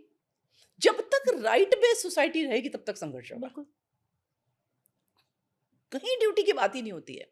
सामंजस्य बिठाने का कॉन्सेप्ट नहीं आ सकता, ये राइट और रॉन्ग और नहीं, मैं राइट में मतलब अधिकार के राइट की बात हाँ, कर रही वही हूँ। वही। तो जब तक आप सिर्फ अपने अधिकार की बात करेंगे, अपनी ड्यूटी की नहीं बात करेंगे, तब तक कैसे होगा? वही सामंजस्य का मतलब मेरा भी वही था मैम, कि क्या हम ये मेरा राइट है, ये मेरा राइट है, ये इसको करना चाहिए, ये उसको करना चाहिए, इन सबसे बच हमको के क्या करना चाहिए? हम कुछ नहीं करना चाहिए सामंजस्य किसी के नहीं लिए। स्थापित कर सकते हैं। हाँ वही, हमें किसी के लिए कुछ नहीं करना चाहिए। जब हम एक उंगली दूसरे पे उठाते हैं, 3 उंगलियां हमारी तरफ होती हैं, तो क्या हम इसका कभी ध्यान नहीं देते हैं? नहीं देते हैं, तभी तो प्रॉब्लम है सारी। जो जितना ध्यान दे रहा है वो उतना पीसफुल है। फिर वही देश काल और परिस्थिति फिर की जब आप बात। फिलोसफी, मेरी बात को आप कह रहे हैं फिलोसॉफिकल है, फिलोसफी जो है वो बाहर की जो कॉम्प्लिकेशंस हैं उनको ईज करने के लिए ही फिलोसफी है। फिलोसफिकल किताब में लिखने के लिए नहीं है। फिलोसफी उसको अपने अंदर उतारने के लिए है। छोटी सी चीज है, वही परमात्मा सब में है। इसको ही सोच लो सब खत्म। कहाँ पर इक्वालिटी होनी चाहिए मैम? हर जगह होनी चाहिए, लाइक हर इन प्रैक्टिकल सिचुएशंस। देखो, इक्वलिटी जो होती है व्यवहार में चाहे ना हो पाए, सबसे पहले मन में होनी चाहिए।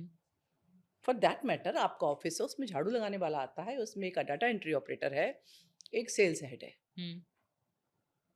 इक्वलिटी यहाँ तक होनी चाहिए कि भाई सबकी इज्जत बराबर है। जो जितनी मेहनत कर रहा है उसको उतना उसका पैसा मिलना चाहिए। बैठना उठना खाना पीना सब में इक्वलिटी होनी चाहिए। ह्यूमिलेट किसी को नहीं होना चाहिए। लेकिन सब लोग डाटा एंट्री नहीं कर सकते, सब सेल्स एग्जीक्यूटिव नहीं बन सकते। एग्री। स्ट्रेटिफिकेशन रहता है। लेकिन इक्वलिटी होनी चाहिए, ट्रीटमेंट में इक्वलिटी होनी चाहिए। सबसे बड़ी बात है, लोग कहते हैं मन से क्या होता है, मन से ही सब कुछ होता है। डाटा एंट्री ऑपरेटर माने कि मैं उससे कम नहीं हूं पर मैं उससे ज्यादा भी नहीं हूं। सेल्स आपका हेड है, वो माने कि ठीक है ये मेरा काम नहीं करते पर इससे मुझसे कमतर नहीं हो गए। वो चीज तो बिल्कुल बेकार है कि सब लोग सब काम करेंगे, वो हो ही नहीं सकता। नहीं हो सकता।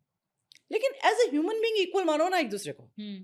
मतलब किसी का काम छोटा और किसी का काम बड़ा नहीं होता, अगर हम ये समझने लग जाए। काम छोटा बड़ा भले हो जाए, वो इंसान उससे छोटा बड़ा नहीं हो जाता। छोड़ दो काम क्या है, उसके एसेंस पे आओ ना।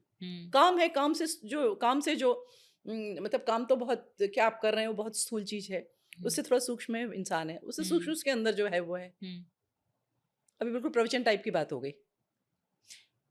फिर आपने जो कहा कि फिलॉसफी ही रियल लाइफ में चलती है, अगर आप उसको समझें तो ये वही बात हो गई मैम, कि ये चीज है। हम इश्यूज पे आ रहे थे, रीसेंट इश्यूज चल रहे हैं मैम, क्योंकि आज जो आप इक्वलिटी की बात कर रहे हैं, इस पे बात ही नहीं हो रही है आज के समय में। जेंडर इक्वलिटी की बात हो रही है, माई लाइफ माई रूल्स की बात हो रही है सिर्फ। अगर हम फेमिनिस्ट की, आज वाली जो फेमिनिस्ट है उनकी बात करें, सबसे पहला सवाल मेरा अपने गेस्ट से ये होता है कि फेमिनिज्म है क्या? जहाँ कोई इज्म आ जाता है वहाँ फ्रॉड आ जाता है मेरे हिसाब से। कहाँ से आया था कॉन्सेप्ट मैम फेमिनिज्म का, कब से? ISM किस भाषा का शब्द है? हिंदी का तो नहीं है, हम्म, तमिल का भी नहीं है, हम्म, बांग्ला, उड़िया, गुजराती, मराठी, संस्कृत, कश्मीरी, डोगरी, काहे का शब्द है ये? इंग्लिश। वहीं से आया है। फिर वही नैरेटिव वाली बात। वही बात ही वही, दूसरी कोई बात ही नहीं है। उन्होंने अपना भी सत्यानाश अज़्यूम कर लिया। तो आज ये कहाँ से इतना बूम पकड़ गया मैम? मतलब मैं, क्योंकि आ चुका है तो हम इस पे बात करेंगे। तो फेमिनिज्म का मतलब एक्चुअली में होना क्या चाहिए? क्योंकि आज का जो फेमिनिज्म है बहुत डिफरेंट है, मुझे ऐसा लगता है कि जो एक होना चाहिए। अगर आप नारीवादिता की बात कर रही हैं तो क्या है नारीवादिता? सबसे बड़ी चीज़ तो है कि I am a woman hmm, and I am comfortable with my identity. Hmm, I am not proud. मैं उसको नीचा भी नहीं देखती हूँ, मैं उसको ऊंचा भी नहीं देखती हूँ। Hmm, I am just comfortable with what I am. सबसे पहली बड़ी बड़ी बात तो ये है। हम्म, पेंडुलम इधर जाए या उधर जाए, मतलब एक ही होता है। हम्म, अंत में पेंडुलम को रुकना है। हम्म, तो हम मान रहे हैं हम बहुत महान हैं, हम मान रहे हैं हम बहुत खराब हैं, हम्म, बातें दोनों एक ही हैं। सबसे पहले तो we should be comfortable in our skin. हम महिलाएं हैं, हम्म, पहली ज़रूरत है। उसके बाद दूसरी ज़रूरत है जो सबसे बड़ी है, जो मुझे लगता है हम्म, बड़ी तकलीफ हो गई है, डिपेंडेंस की। हम्म, हम लोग कहते हैं कि फाइनेंशियल इंडिपेंडेंस ही सब मुसीबत का हल है। हम्म, ऐसा है नहीं।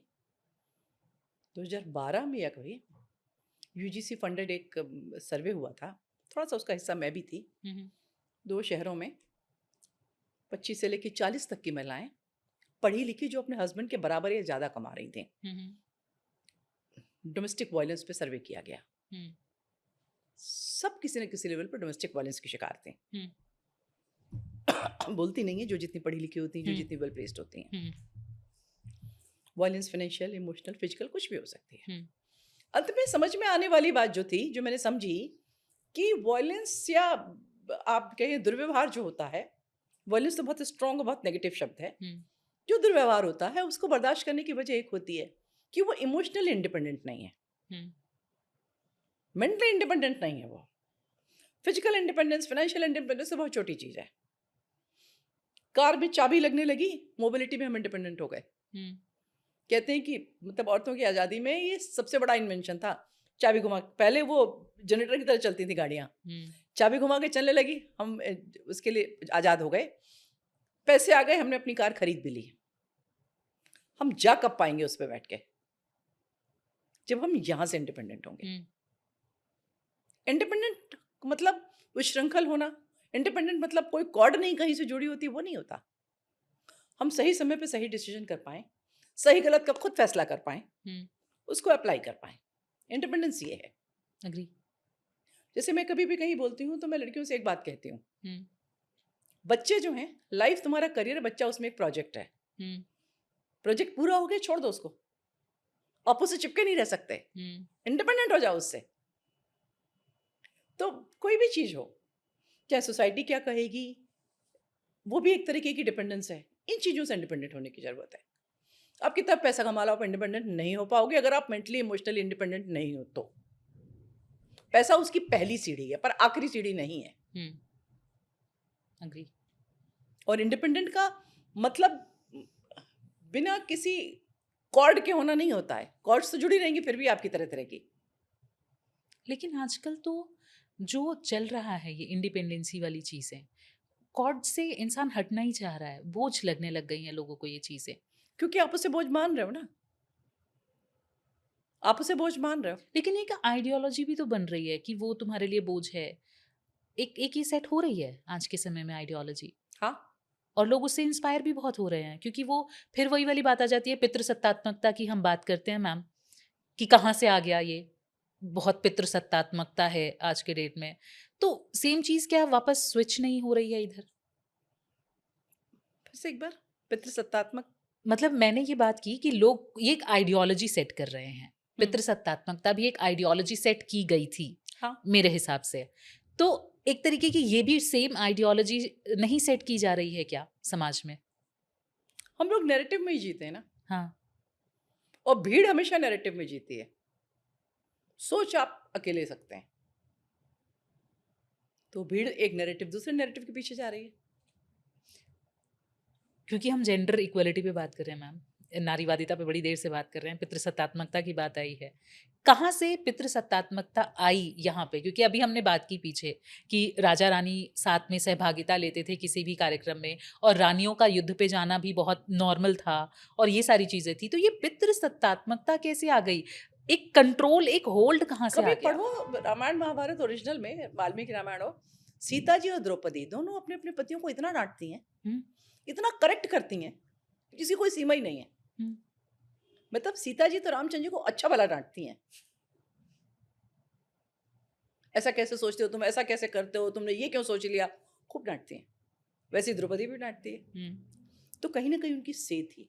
हुँ, कहीं न कहीं उस जिस समय ये किताब, अब मैं छोड़ दूँ जब रामायण महाभारत हुई थी। हुँ, जिस समय वाल्मीकि ने या व्यास ने ये किताबें लिखी थी, हुँ, मैं ये भी नहीं कह रही वेद व्यास ने 5000 साल पहले लिखी थी, जभी भी लिखी थी, हुँ, लॉर्ड कर्जन के आने के पहले लिख ली थी, हुँ, मोहम्मद गौरी के आने के पहले लिख ली हुँ, थी। उस समय ये कॉन्सेप्ट थी कि बीवी डाँट सकती है पति को, हुँ, तभी तो डाँट रही थी ना वो हुँ, किताब में। हुँ, हुँ, तो डाँट सकने का मतलब क्या है? डिस्कशन कर सकती है, आपकी बात को काट सकती है, हुँ, उसको बोलने का राइट है। हुँ, जैसे तुमको बोलने का अधिकार है कि रोटी गोल क्यों नहीं बनी, उसको बोलने का अधिकार है कि तुमने ये काम ठीक क्यों नहीं किया। हुँ, और राजा रामचंद्र को, चक्रवर्ती राजा दशरथ के जो बेटे थे, उनको, जो रावण को जीत के आए थे, उनको सीता जी डाँट के फेंक देती थी हुँ, और वो सिद्धांत की बातों पे डाँटती थी। वैसे ही द्रौपदी,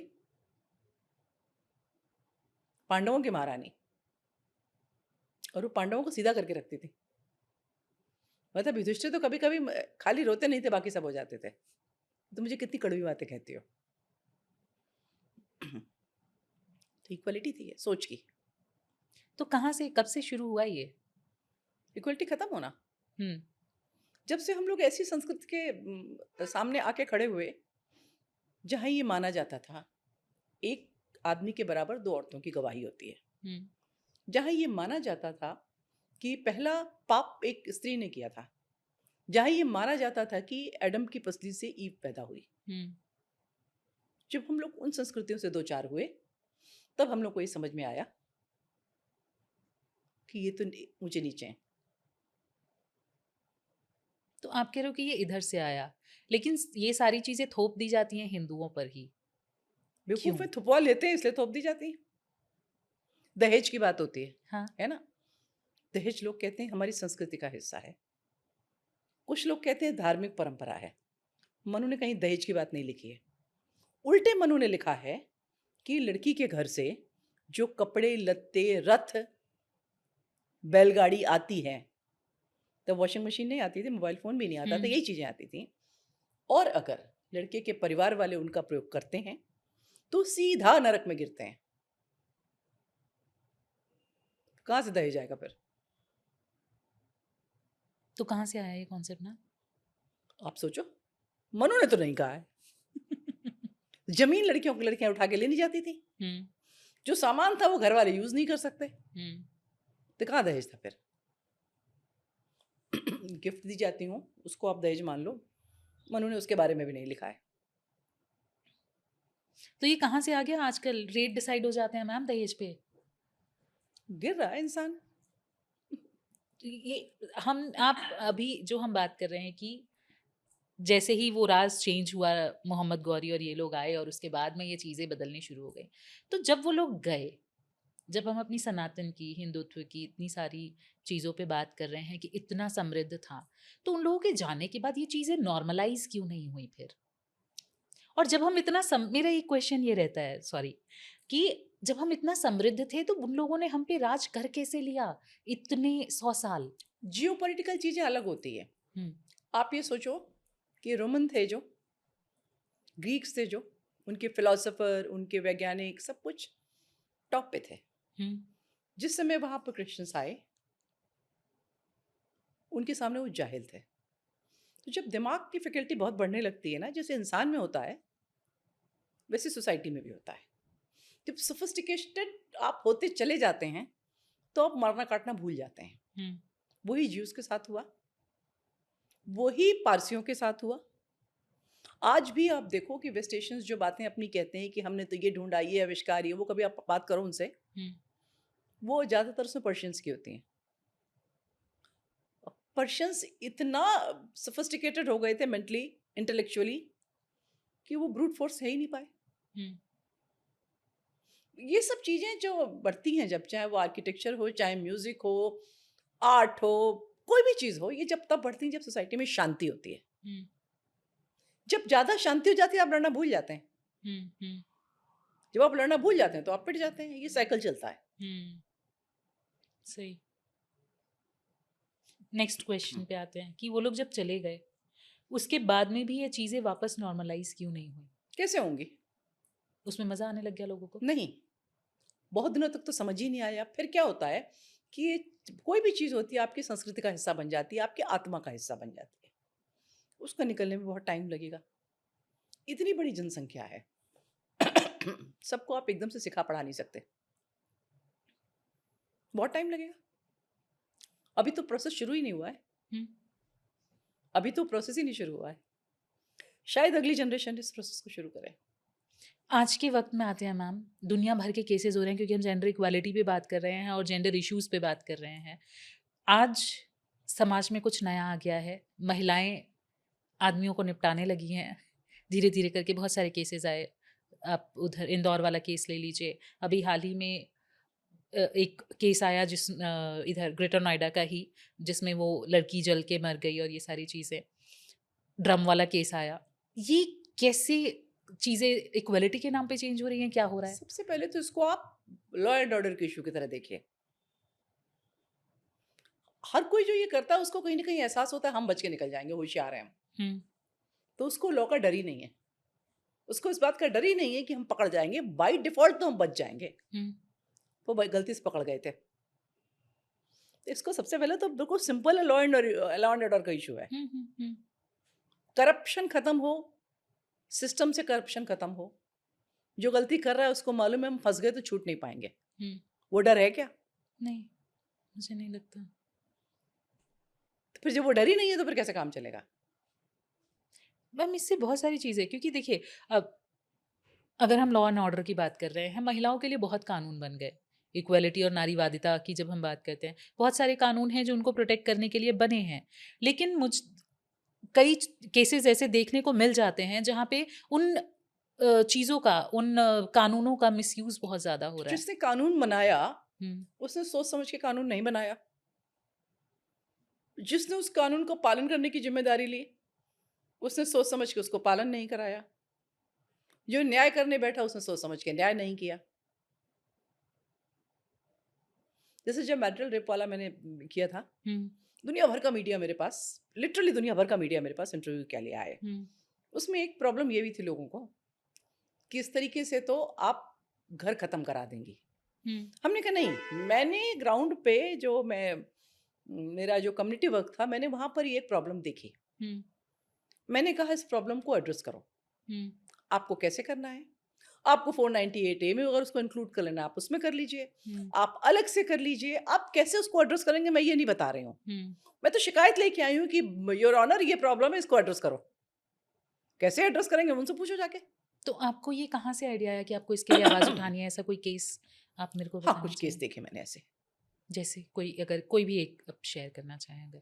देखो आइडेंटिटी तो मैं नहीं शेयर कर सकती। नहीं, उसका मेरा डेफिनिटली बड़ा नॉट। खराब एक एक्सपीरियंस हुआ था। हुँ, एक टीवी चैनल वाले आए और उन्होंने कहा कि हम अंधेरे में करके और वो आइडेंटिटी रिवील नहीं ज़रूरत करेंगे। भी नहीं है। उन्होंने आइडेंटिटी रिवील कर दी थी। हुँ, हुँ। नहीं, यहाँ पे ऐसा कोई ज़रूरत नहीं है। हाँ, आप सिर्फ़ केस डिस्क्राइब कर सकते हैं। एक लड़की हमारे यहाँ डिस्ट्रेस वुमेन को ही मैं अपने फाउंडेशन में काम देती थी। बड़ी खराब हालत में कुटी-पिटी आई। क्या हुआ? तब उसने बताया। तो मुझे लगा पहले उसने पीटा, पीट के पटका। उसके बाद उसने उसके संग रिलेशन बनाया, तो ये एक प्रॉब्लम है। हुँ, उसमें एक बड़ी अजीब-सी बात देखने में आई कि सेंसिटिविटी का ही अभाव था। ना औरतों को समझ में आ रहा था हमारे साथ क्या हो रहा है, ना आदमियों को समझ में आ रहा था हम कर क्या रहे हैं। मतलब आदमियों को ये समझ ही नहीं आ रहा था कि हम क्या कर रहे हैं और इससे अगले पे क्या बीत रही है। और फिर जब बाद में पता चला ऐसे कई एक केसेस आए सामने, फिर ये हुआ कि नहीं इस पे। तो क्या उन लोगों ने भी इस चीज़ को माना कि हाँ ये केस हो सकता है, या उनके लिए ये सारी चीज़ें नॉर्मल थी? नहीं, नॉर्मल तो किसी के लिए नहीं होता, विक्टिम के लिए कभी भी। हुँ, उसको लगता रहता है कि मैं ये झेलने को मजबूर हूँ, ये उसको नॉर्मल लगता है।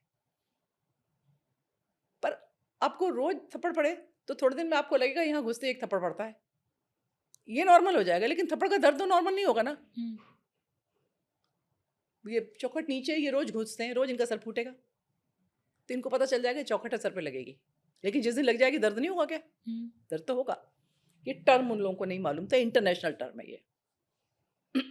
तो ये क्या सिर्फ़ जो हमारे मज़दूर वर्ग हैं या इस टाइप की जो ऐसा नहीं खेप है। है इसके नहीं, साथ ही है या नहीं सबके ऐसा साथ? नहीं है। ऐसा नहीं है। फितरत स्ट्रैटा नहीं देखती। आप किस सोशियो फाइनेंशियल उसको बिलॉन्ग करते हैं स्टेटस को, फितरत का इससे कोई लेना देना नहीं है। मर्डर हर जगह होता है, हुँ। फ्रॉड हर जगह होता है, 5 रुपए के लिए भी हो जाता है, 5 अरब के लिए भी हो जाता है। बस ही हर जगह है। लेकिन मैम इससे रिलेटेड हमने भी बात की, कई सारी मूवीज़ भी बनी हैं, जिन पे बहुत सारे 2 मत भी आए हैं। अभी हाल ही में मूवी आई थी मिसेज़, उसमें कुछ इश्यूज़ उसने बताए और उनके इश्यूज़ ही डिस्क्राइब किए बेसिकली और उसका एक छोटा-सा सॉल्यूशन दिया। आपकी उस पे क्या टेक मैंने है? देखी नहीं, आपने नहीं देखी? मैं मूवीज़ देखती नहीं हूँ। जी। बट उस पे वाद-विवाद हुए क्या आप? मैं उससे बिल्कुल दूर रहती हूँ। मैं आपको बताती हूँ। उसमें क्या था कि एक महिला है, जो करियर ओरिएंटेड है और करियर ओरिएंटेड बेसिकली कह दीजिए कि उसको डांस में बहुत इंटरेस्ट है और वो डांसर बनना चाहती है। लेकिन जैसे हमारी मिडिल क्लास फैमिलीज़ होती हैं, आप शादी कर लो उसके बाद जो बना है वो करना, ऐसे पेरेंट्स होते हैं। शादी हो गई, डॉक्टर है हस्बैंड और वहाँ पे उसको लगा होगा कि शायद पढ़े-लिखे लोग हैं तो मुझे ये करने की छूट मिलेगी। हुँ। तो उसने वहाँ पे शादी की और छोटे-छोटे इश्यूज़ से उसको धीरे-धीरे प्रॉब्लम होनी शुरू हुई। मान लीजिए अगर पानी टपक रहा है किसी चीज़ पे, वो अपने हस्बैंड को रोज़ बोल रही है कि इसको ठीक करा दो, लेकिन कोई नहीं उसको सुन रहा है और ये सारी चीज़ें हो रही हैं। तो नॉर्मली ये जो आम घरों में होती हैं, ये सारी चीज़ें चल रही हैं। लेकिन लोगों ने उस पे क्या कहना शुरू किया कि इसको खाना बनाना नहीं पसंद है इसलिए इतनी छोटी-सी बात को बखेड़ा बना दिया। क्या वहाँ पे एक इन अ नटशेल मैंने आपको ये चीज़ बताई। क्या आपको लगता है कि सिर्फ़ खाना बनाना वहाँ पे प्रॉब्लम थी? एंड में वो लड़की वो घर छोड़ देती है, जब उसको बहुत ज़्यादा चिक-चिक और ये सारी चीज़ें होती हैं, घर छोड़ के फिर वो चली जाती है और वो अपना डांस प्रैक्टिस करने लग जाती है। ये है इन अ नटशेल दिस मूवी। तो व्हाट वुड यू से कि क्या है ये? अब लोग उसको तोड़ के देखें। हुँ, वो लड़की डांस करना चाहती थी, हुँ, सोसाइटी ने कहा घर बसाओ। हुँ, मैं दर्जन भर ऐसे लोगों को जानती हूँ, जो क्रिकेटर बनना चाहते थे, म्यूज़िशियन बनना चाहते थे, पेंटर बनना चाहते थे, एक्टर बनना चाहते थे। घर वालों ने कहा, जाके बीटेक करो, नौकरी करो, हुँ। पैसा कमाओ। कोई दोनों में कोई फ़र्क है? है मेरे हिसाब से तो अगर हम अपना करियर परस्यू करना चाहते हैं और हम नहीं कर पाते हैं, एज़ अ आप कह सकते हैं कि एक कला पसंद नहीं, मैंने इंसान। कहा कि वो लड़की के संग होता है, जो आदमियों के संग होता है, दोनों में कोई अंतर है? नहीं, एक ही बात है एक ना। ही बात है। जैसे घर का काम ड्रिजरी होता है ना, हुँ। रोज़ मेट्रो में बैठ के ऑफ़िस जाना, बॉस की गाली खाना और डाटा पंच करना, क्योंकि पहली तारीख को पैसा ट्रांसफ़र होगा, वो भी ड्रिजरी होता है। हाँ, लोग इनसेंसिटिव होते हैं। इनसेंसिटिविटी ही मुद्दा, मतलब मैंने अगर जो अपने पर्सपेक्टिव से मैं बोलूँ तो मुझे वहाँ पे इनसेंसिटिविटी ही एक वो ही पॉइंट मुद लगा। पता है जीवन में, सोसाइटी में, पर्सनल लाइफ़ में, हर जगह, सब झंझट की जड़ यही कि लोग एक-दूसरे को इंसान नहीं समझ रहे हैं। क्योंकि आपने बीच में एक बात बोली थी कि जो अच्छा खासा पैसा कमा रही हैं, वो भी कहीं न कहीं एक्सप्लॉइट हो रही हैं। ये चीज़ आपने बोली थी। मुझे ऐसा लगता है कि ये जो केसेज़ होते हैं या ऐसी जो मूवीज़ बन जाती हैं, विमेन ने उससे बहुत रिलेट किया। क्योंकि वो वाक़ई में वो चीज़ें झेल रही हैं जो लोगों को लगता नहीं है कि वो झेली जा रही हैं। और ये बहुत नॉर्मल लगता है लोगों को, बट एक्चुअल में वो नॉर्मल नहीं होती हैं। नहीं होती। और यहीं से शुरुआत होती है, मुझे ऐसा लगता है कि जो फिर वो विचारधारा उधर शिफ्ट हो जाती है जहाँ उसको कम्फ़र्ट मिलता है, देखो मैं अपने बताऊँ, नैरेटिव में। मैं पितृसत्ता की बात करें। हुँ, मेरे फादर और मेरे फादर इन लॉ दोनों ने अपने करियर का गोल्डन चांस छोड़ा हम्म, कि वो अपने बच्चों को, फैमिली को छोड़ के जाना नहीं चाहते थे। हम्म, बोले हमारे बच्चे ग्रोइंग हैं, टीन एज में हैं, हम्म, हम इनको छोड़कर नहीं जाएंगे। दोनों ने अलग अलग टाइम पे, और दोनों का करियर बिल्कुल एक दूसरे से अलग अलग था। हम्म। दोनों ने गोल्डन चांस छोड़ा। छोड़ते हैं, सब छोड़ते हैं, आदमी छोड़ते हैं, हर एक कोई छोड़ता है। ये ये खाए। मैं यहाँ पे आदमी या औरत की तो बात ही नहीं है, क्योंकि सबको सेक्रीफाइस। और जैसे हम अभी आउट ऑफ मतलब आउट ऑफ कैमरा हम बात कर रहे थे कि हम लोगों पे प्रेशर नहीं है कमाने का या घर चलाने का, इसलिए हम अपने पसंद से काम कर सकते हैं। तो ये चीज है, मैं यहाँ पे मानती हूँ कि लेकिन गोल्डन ईयर हमने भी सेक्रीफाइस किए हैं। सबने किए हैं, तो वो सब करते हैं और ये पार्ट ऑफ लाइफ बनता चला जाता है।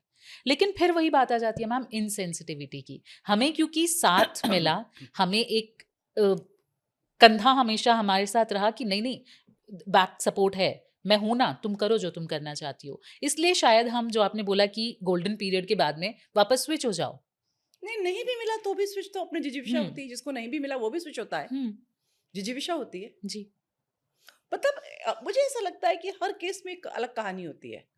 हर केस में एक अलग क्रक्स होता है, हम्म, जिसको वही समझ सकता है जिसने उसको देखा है, बिल्कुल सही, जिया है जिसने, जिया है। जिया है जिसने। साथ रह के अभी अभी आपको पता नहीं चल सकता है। सहमत हूँ। तो हम लोग कहीं और थे। हम लोग कहीं और थे, हम मुद्दे पे थे, जेंडर इक्वेलिटी की बात चल रही थी और हम बात कर रहे मतलब थे सारी, हाँ, हम लोग ये बात कर रहे थे लॉ कि एंड ऑर्डर। सेंसिटिविटी की बात कर हाँ, रहे थे। सेंसिटिविटी की बात कर रहे थे। अंत में हम फिर कहेंगे कि अगर इस पूरी महामारी जो दुनिया में पेंडेमिक फैला हुआ है, इसका इलाज केवल एक है जो हमारे यहाँ है। आत्मनः प्रतिकूलानि परेशान न समाचरेत। अपने लिए जो प्रतिकूल है वो दूसरे के साथ मत करो। छोटी सी चीज है बस। सारी दुनिया की मुसीबतों की जड़ ही वही है। इतनी सारी बातें की हमने मैम, फिर वहीं पे बात आ रही थी जहां मैं जाना चाहती थी कि क्या इन कानूनों से, या जेंडर इक्वालिटी की हम बात कर रहे हैं, क्या मेल पार्ट नहीं इन सारी चीजों से पीड़ित है? सिर्फ फीमेल ही पीड़ित है इन सारी चीजों से? दोनों पीड़ित हैं, अगर लेकिन उनकी बात नहीं होती ना मैम। क्योंकि पेंडुलम एक दूसरी तरफ से दूसरी तरफ जा रहा है अभी। पहले पेंडुलम इधर था, अब पेंडुलम उधर जाएगा, तब पेंडुलम बीच में आएगा।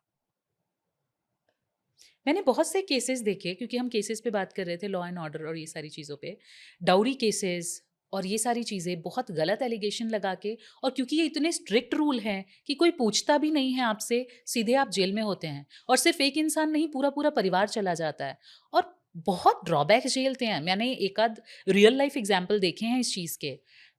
तो क्या, क्यों ऐसा, और क्या ये कैसे है? ये तो एक लड़ाई है। फिर वही बात है ना कि अपने जैसा दूसरों को नहीं समझते। जिसके हाथ में डंडा है वो सामने वाले को मारता है, हम्म, चाहे 498 का डंडा हो, हम्म, चाहे उसकी अपनी मसल्स हो। सबसे दिक्कत ये है तो मजबूत और कमजोर वाली कॉन्सेप्ट है। आप फिजिकली मजबूत नहीं थी, आप 498 एज मजबूत हो गए। हम्म। तो वकील भी तो सबसे पहले यही सजेशन देते हैं ना। एक नॉर्मल लड़की है, उसको नहीं उसके घर में पट रही है, और वो जाती है वकील के पास में कि भाई मेरे को अब नहीं रहना है, प्लीज डिवोर्स करवा अच्छा दो। ये बताओ, एक वकील तुम्हारे पास आए, कहे पड़ोसी का खून कर दो, हम्म, मकान तुमको मिल जाएगा, मैं हूं खड़ा, कर दोगी? मैं कर नहीं, दोगी या नहीं नहीं, कर दोगी? नहीं नहीं, करोगी ना। हाँ, वकील क्या करेगा जब वो लड़की 498 में जाना चाहती है? हाँ, दोनों तरफ से है। वकील के कहने से थोड़ी सब कुछ होता है। मन तो होता है ना आपका, तभी करते हो। लेकिन आप जब कन्विंस ही करना चाहेंगे उनको कि नहीं मैं इसी तरीके से इनको कन्विंस कर सकता हूँ, और कन्विंस हो भी जाती हैं कि ठीक तो है क्यों भैया तुम जो करो, मेरे को छुटकारा दिलवा कन्विंस दो। होना चाहती हैं? हाँ, कन्विंस होना चाहती हैं। देखो ऐसा है, 498 है, एकदम यूजलेस चीज नहीं थी। उसकी जरूरत थी, पर उसके जुडिशियस यूज की जरूरत थी। मैंने कहा ना, ये प्रॉब्लम सारी एड्रेस करने की जरूरत थी। लेकिन जो कानून बनाते हैं वो क्या सोच के बनाते हैं, जो उसको पालन कराते हैं वो क्या सोचते हैं, ये समझ नहीं आता।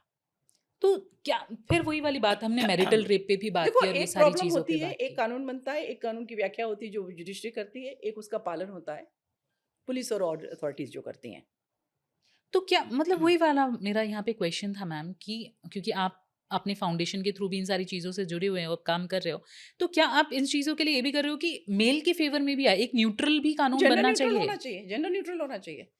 तो इसके लिए आप लोग क्या कर रहे हैं, मतलब एज अ फाउंडेशन, अगर आप इस चीज़ में जेंडर इक्वालिटी में काम कर रहे हैं तो? देखो हमारी फाउंडेशन के काम का एक बहुत बड़ा हिस्सा होता है एडवोकेसी। हम्म, हम लोग छोटे-छोटे सेमिनार्स करते हैं, फंड आ जाता है तो बड़ी सेमिनार भी कर लेते हैं, हुँ, बोलते हैं, लेक्चर देते हैं, आर्टिकल लिखते हैं, तो जेंडर न्यूट्रलिटी के बारे में हम बात करते हैं कानूनों की।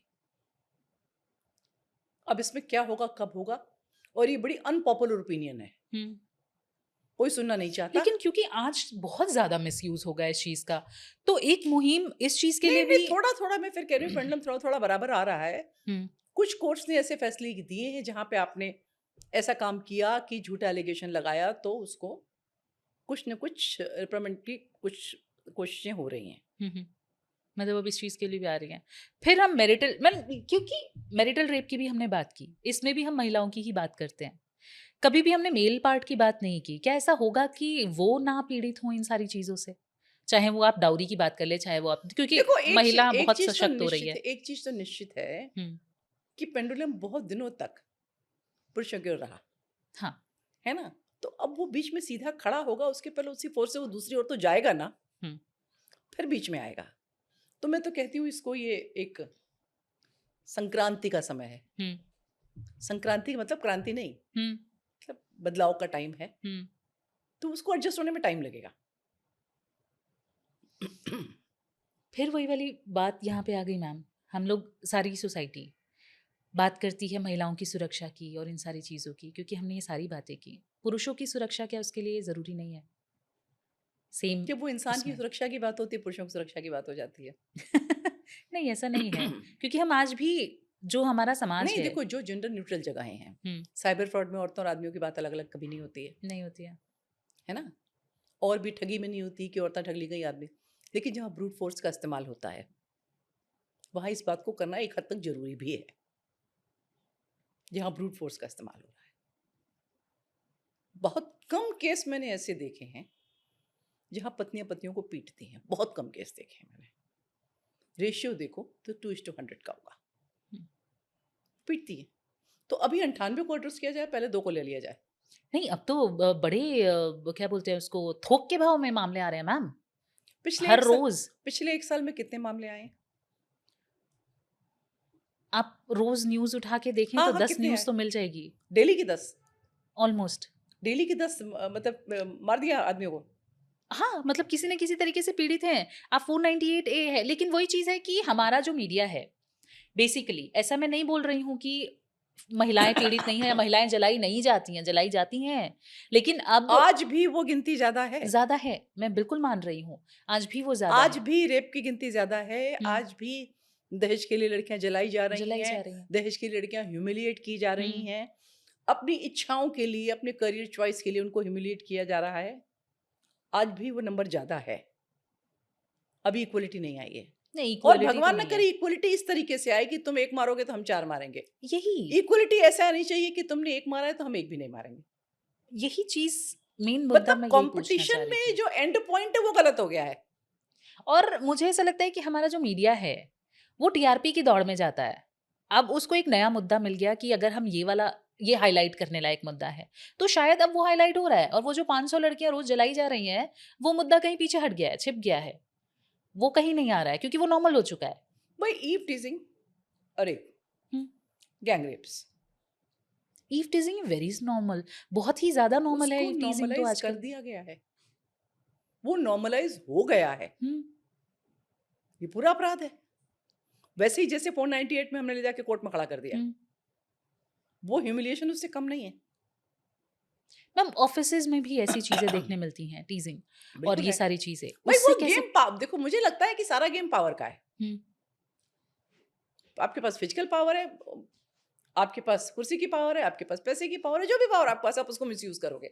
तो कैसे उन चीज़ों से बच सकती हैं अगर आप फीमेल्स को कुछ एक एज़ एन एक्सपर्ट एडवाइस देना चाहें कि उन सब चीज़ों से कैसे टैकल करें? बेसिकली बचना तो देखो 2-3 अलग चीज़ें चीज़ हो हैं। जाती है। पहली बात तो अपनी लाइफ में प्रायोरिटी फिक्स कर लीजिए। हुँ, जैसे कि जो पीछे मी टू वाले केसेस हुए थे, हुँ, एक बार के बाद उसमें जो एक बड़ा मशहूर हुआ था आलोकनाथ का, हुँ, वो लेडी एक बार खतरा देखने के बाद, हुँ, बार-बार उसने वही काम किया।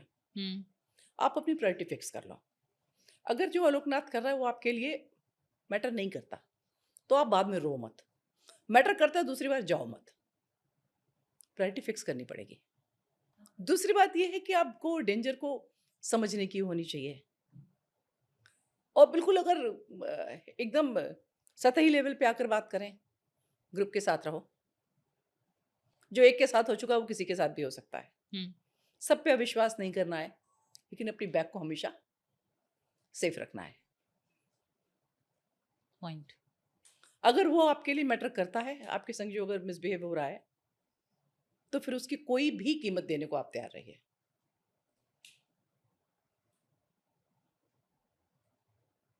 फिर कभी-कभी स्थितियाँ होती हैं जो बिल्कुल भी हाथ में नहीं होती हैं, हुँ, जहाँ ब्रूट फोर्स होता है। कोशिश करो, अलर्ट रहो, प्री-सपोज़ करो। सभ्य सोसाइटी में ऐसा होना नहीं चाहिए, पर अनफॉर्च्यूनेटली ये चीज़ है। बहुत है। कोई भी proposal, if it is too good to believe, don't believe it. ये तो सबके लेकिन लिए। आजकल मैम यहाँ पे ये भी देखने को मिलता है कि इस चीज़ का भी लड़कियाँ फ़ायदा उठाती हैं और वो पावर है उनके शॉर्टकट्स के हाथ में। लिए वो उनके हाथ में पावर है। हाँ, शॉर्टकट्स के लिए वो चीज़ें वो करती हैं और फिर उसका खामियाज़ा जो आम आम नॉर्मल लड़कियाँ जो है, जो इन सब चीज़ों से कोई उनका सरोकार नहीं है, उनको भी झेलना पड़ जाता है। भाई अगर किसी के लिए उसकी सेक्सुअलिटी, उसकी पावर बन गई तो मिसयूज़ ज़रूर करेगी वो। हुँ, करे। एक हर आदमी का दिमाग अलग है, हर औरत का दिमाग अलग है। हुँ। जेंडर वॉर की बात कर रहे हैं मैम। इसमें असली विलेन कौन होता है और असली विक्टिम कौन होता है? केस टू केस है भाई। असली विलन तो हमारी प्रवृत्ति होती है। हुँ, एट्रीब्यूट्स जो हमारे अंदर हैं वही होते हैं। वही हमें भी तकलीफ देते हैं और उसी के चलते हम दूसरे को भी तकलीफ देते हैं। हुँ, और हम ही विक्टिम भी होते हैं। बिल्कुल सही है। भाई जब एक लड़की जला दी जाती है, तो वो केवल वो लड़की नहीं जलती है। हुँ, मैंने ऐसी फैमिलीज़ देखी हैं। भाई जीवन भर के लिए स्कार हो गया। हुँ, बाप जीवन भर सो नहीं पाया ठीक से, जिसने अपनी लड़की देख ली 80% जली हुई। वो भी ज़िंदगी भर के लिए स्कार हो गए। बच्चा, जिसके सामने उसकी माँ मार दी गई, लड़का हो, तो वो अगर आप जेंडर देखो तो वो विक्टिम भी है। हुँ, वो विक्टिम नहीं है क्या? बिल्कुल है। कोई भी हो सकता है एक विक्टिम। केस मैंने पढ़ा, 5 साल का बच्चा जगह देखा माँ लटक रही है। अब उस बच्चे का जीवन भर खराब हो गया, मैंने देखा। सही बात है। ऐसा भी होता है कि कौन विक्टिम है? बाय एंड लार्ज अपराध की दुनिया में जो कमज़ोर है वो विक्टिम है। वही, सेम चीज़ पे बात हो रही थी, यही चीज़ों पे कि कहीं पे लड़की पीड़ित है, कहीं पे लड़के पीड़ित नहीं, हैं। लेकिन by and large brute force जिसके पास नहीं है वो पीड़ित है, वो पीड़ित है, जो कमज़ोर है वही पीड़ित है। कमज़ोर है। बिल्कुल और सही बात कमज़ोरी है। की मतलब सबसे पहला जो उसका सर्किल है तो देखो कि शारीरिक कमज़ोरी है। हुँ, फिजिकली जो मजबूत है वो मजबूत है, जो कमज़ोर है वो कमज़ोर है। बाकी फिर उसके रिफाइनमेंट आते चले जाते हैं। फिर बिल्कुल पैसा सही, आता है, फिर पावर आता है, पोज़ीशन आती है, वो बात की बात है। लेकिन सबसे पहले तो देखो जो फिजिकली वीक है वो वीक है। सही। मैरिटल रेप की अभी हम बात कर रहे थे मैम। रेप से रिलेटेड ऐसा भी होता है कि फ़ॉल्स केसेस भी लग जाते हैं।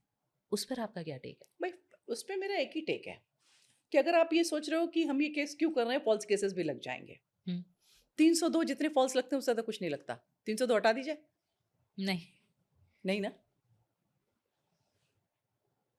फिर इसको क्यों नहीं रहने दिया जाए?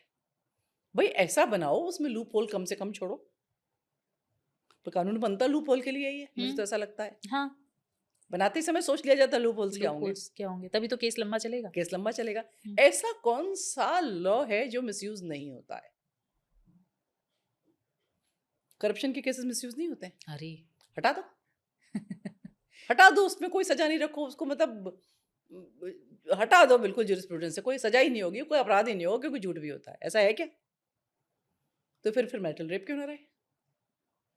Not about only marital rape ma'am, normal rape cases की नॉर्मल रेप हम की बात बात कर हम रहे कर रहे हैं कि आप भाई इनएफिशिएंसी है, कानून नहीं बनाते ठीक से। हैं। हुँ, इनएफिशिएंसी उसको आप उसको एक्सप्लेन नहीं करते ठीक से। इनएफिशिएंसी आप उसको लागू नहीं करते हैं ठीक से। बजाय उस इनएफिशिएंसी को ठीक करने के आप कहें कि जो पीड़ित है वो पीड़ित बना रहा है। ये तो कोई बात ही नहीं हुई ना। हुँ, बिल्कुल सही बात है। इसके अलावा मैम हम बात भूल गई मैं। अभी जैसे एक एग्जांपल है कि वो उत्तर प्रदेश में कहाँ आया हुँ, कि खेती की ज़मीन पे औरतों का हिस्सा होगा। हाँ, बोले इससे घर टूट जाएगा। हमने कहा कि आप केस उठा के देख लो फाइल, तो भाइयों-भाइयों में जो प्रॉपर्टी के झगड़े होते हैं उससे ज़्यादा तो कुछ होता ही नहीं दुनिया में। हुँ, सर फूटते हैं, गोलियाँ चलती हैं, सब कुछ हो जाता है। तो फिर भैया ऐसा करो, जब आदमी मरा तो ये सब प्रॉपर्टी उसकी उठा के मंदिर को दे दो। नहीं, नहीं, जैसे भाई भाई लड़ते हैं वैसे भाई बहन लड़ेंगे, उसमें सही दिक्कत क्या बात है? है। नहीं, ये इस पे बड़ा बवाल हुआ था कि बहनों का क्या मतलब बनता है प्रॉपर्टी में, जब शादी हो गई दूसरी जगह चली गई तो वहां तो उनका बन ही रहा है, तो यहाँ पे क्या मतलब बनता है। बहुत सारी चीजें आई थी इस पे भी। वहां पर अपनी नंद को दे रही है ना वो। हाँ, सही भाई बात है। देखो, दोनों तरह सेम ही जस्टिफिकेशन है। अगर वो नहीं ले रही तो वहां दे भी नहीं रही है, हम्म। ले रही है तो वहां दे भी रही है। जस्टिफिकेशन तो एक ही है दोनों तरह का। अरे मैम, इस पे हमने बात की, प्रॉपर्टीज पे बात कर रहे हैं हम। मैंने बहुत एक आध लाइव केसेस देखे थे ये, कि हस्बैंड नहीं है तो उस पे पूरा पूरा अधिकार वाइफ का नहीं होता प्रॉपर्टी पे, बच्चे भी इन्वॉल्व होते हैं। और एक केस मैंने ऐसा देखा कि उनकी माँ 4-5 शायद बेटियां थी। माँ को भी अधिकार होता है। होता है, लेकिन उनका सोल अधिकार नहीं होता। वहाँ पे 5 बेटियाँ थी उनकी, जिस केस की मैं बात बता रही हूँ, और पाँचों बेटियाँ साइन करने को तैयार नहीं थी एक साथ कि ये मेरी माँ की प्रॉपर्टी होगी। उस पे भी लड़ाई हो रही है। मतलब लीगल यार, बच्चे भी होते हैं, माँ भी होती है। हाँ, लेकिन मतलब बच्चों की माँ नहीं, वो जो डिसीज पर्सन है उसकी माँ भी होती है। ओके। मनु ने कहा है कि जब कोई औरत होती है, उसको ये राइट होता है अपनी बेटी को, नातिन को, बहू को, किसी को भी अपना स्त्री धन दे जाए। हुँ। मतलब स्त्री धन उसका जबरदस्ती आप बंटवारा नहीं कर सकते। मैं यहाँ स्त्रीधन की बात नहीं कर रही नहीं, हूँ। मुझे मनु याद आ गए। हाँ, हाँ, वो तो ख़ैर आएँगे ही। मैं यहाँ पे बात कर रही थी प्रॉपर्टी वाली, क्योंकि मैंने एक केस देखा और मुझे बड़ा बुरा लगा उस चीज़ के लिए, आंटी के लिए, कि आप 5 बेटियाँ हो, बेटियाँ ज़्यादातर ऐसी होती हैं कि वो अपनी माँ के सपोर्ट में खड़ी होती हैं, बेटे भी होते शायद।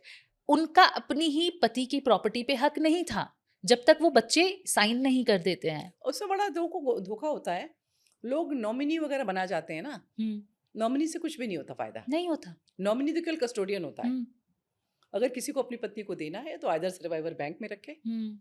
प्रॉपर्टी ज्वाइंट करे।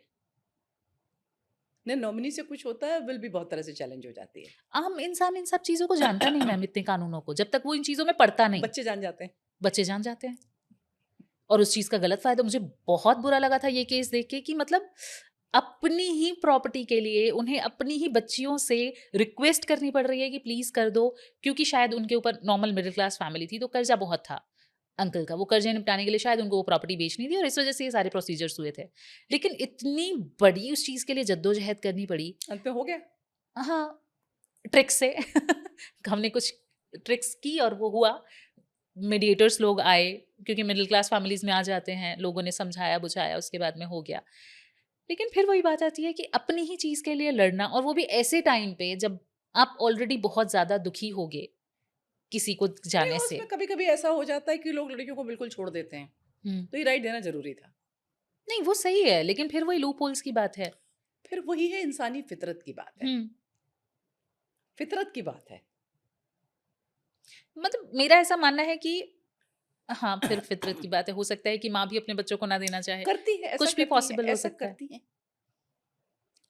बेटे की वाइफ को तो बहुत दफ़ा नहीं देना चाहते लोग। हुँ, हुँ। इनवेरिएबली नहीं देना चाहते हैं। नहीं देना चाहते हैं। अगर कि वो डिसीज़ पर्सन उसके लिए कुछ पक्का इंतज़ाम नहीं कर गया है तो, हुँ, नहीं देना चाहते हैं। एग्री। तो इंसान की फितरत ही है क्या? फितरत की बात है। हुँ। उसको आप लड़की है, लड़का है, कुछ नहीं कर सकते। अरे ज़रा-ज़रा से खेतों के लिए लड़ाइयाँ हो जाती, गोलियाँ चल जाती हैं सर मैम। फूट जाते हैं। हाँ, अरे गोलियाँ चल जाती हैं, सर तो छोड़ एक दीजिए। किस्सा था, मैंने पंजाब का था। हुँ, घर के आगे पीछे के हिस्से का बँटवारा हो गया। हुँ, पैसेज साइड में छोड़ा गया कि ये दोनों का है। हुँ। रात को सोने चले गए पीछे वाले, आगे वाले ने पैसेज का अपना हिस्सा जो था आधा, उसमें ऊपर तक कंडे लगा दिए उपले। रास्ता बंद, बोले मैंने अपने हिस्से में लगाया है। वो पीछे से खिड़की से गए, खेत पे गए, उसके सर पे फावड़ा मार दिया। ले। एक मर गया, एक जेल चला गया। कैसे-कैसे मतलब इंसानी प्रवृत्ति के लिए क्या करना चाहिए इन लोगों को सही होने के लिए? कहाँ से अपनी प्रवृत्ति सुधारें? क्योंकि हमको ऐसा लगता है कि 2 चीज़ें जो पहले थी, हुँ, एक सोशल प्रेशर होता था। हुँ, जो माई लाइफ माई डिसीजन नहीं, सोशल प्रेशर बहुत ज़रूरी होता है, बहुत चीज़ों में। हुँ, वो होना चाहिए। और बाकी तो जो श्री अरविंद कहते हैं, सुप्रानैचुरल, एलिवेशन ऑफ द सोल, हुँ, उसके अलावा कोई चारा नहीं है। सुधरते नहीं हैं। सही बात है। नहीं तो भगवान ने 10 अवतार तो ले लिए सुधारने के लिए। हुँ, पूर्ण और जाने कितने अंश ले लिए, कितने पैगंबर आ गए, सुधार तो पाए नहीं, जब तक खुद नहीं सुधरना चाहेंगे। सही है।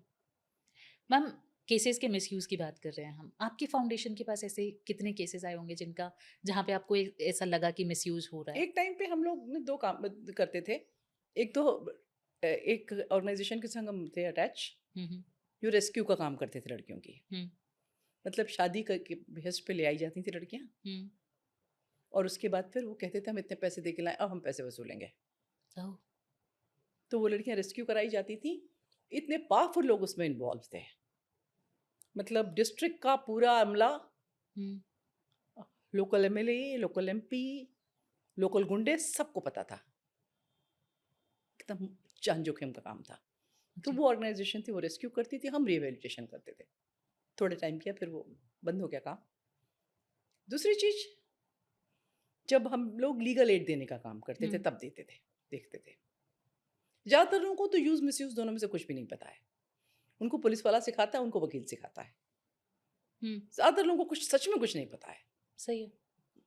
ऐसा कोई शॉकिंग केस जो आपके पास आया हो फाउंडेशन के पास, आप शेयर करना चाहें, जहाँ पे मिसयूज हुआ या कुछ भी? सारे ही शॉकिंग होते हैं। One of. एक केस था, उन्होंने, लड़का उनका प्रॉब्लमेटिक था। ओके मतलब प्रॉब्लमेटिक था मेंटली। ओके तो मतलब उसकी ग्रोथ स्टंट थी, इंटेलेक्चुअल मेंटल ग्रोथ। हम्म शादी कर दी। मतलब क्या होता है कि जल्दी उम्र में शादी करो तो स्टंट ग्रोथ पता नहीं चलती है। हम्म जैसे लड़की 17-18 साल की है तो 15 साल की तरह कर रही तो आपको ठीक लगता है। हम्म 25 साल की हो जाएगी फिर भी 15 तक की तरह करेगी तो अजीब लगेगा। हम्म 50 में करेगी तो आप कहेंगे यार पागल, पागल है, हाँ पागल है। कह दिया जाएगा। प्रॉपर्टी वॉपर्टी सब उन्होंने अपने नाम करा ली, लड़के हम्म साइन करा करा के। लड़की से बोले बच्चे हो गए अब तुम जाओ यहाँ से। पेरेंट्स लड़के के? हाँ, तुम्हारा क्या काम है, जाओ, और अगर तुम नहीं जा सकती हो हम्म तो your father in law will use you. Oh क्यों? फिर पता चला कि अगर ये नहीं ही जा रही है तो ठीक है, काम वाम करेगी, और इसके बाद फिर अपनी बदनामी को डरेगी तो हमेशा हमारे कब्जे में रहेगी।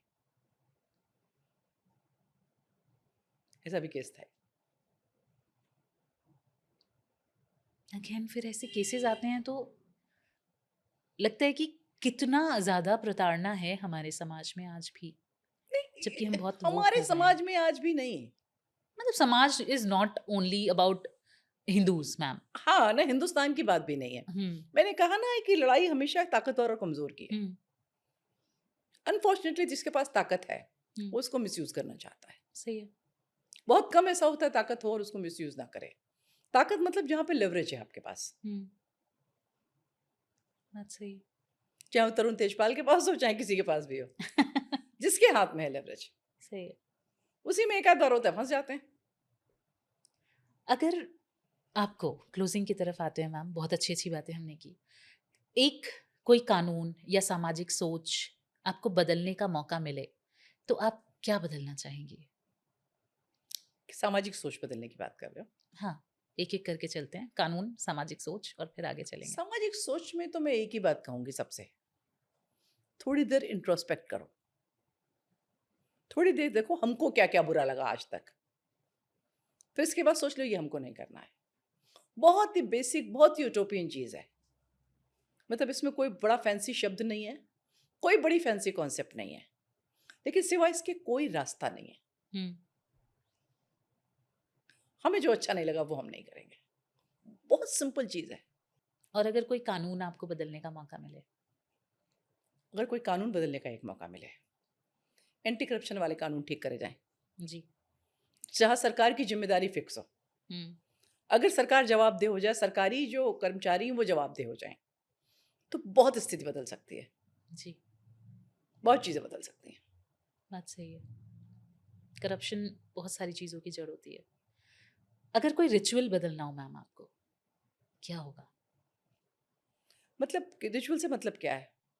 बहुत सारे रिचुअल्स, जैसे अभी मतलब हमने रिचुअल दहेज की भी बात की, कोई भी बुरी कुरीतियाँ हम कह सकते हैं। कुरीति आप कह रहे जी, हैं? हाँ, रिचुअल कुरीति में बड़ा अंतर हाँ, है। कुरीतियाँ।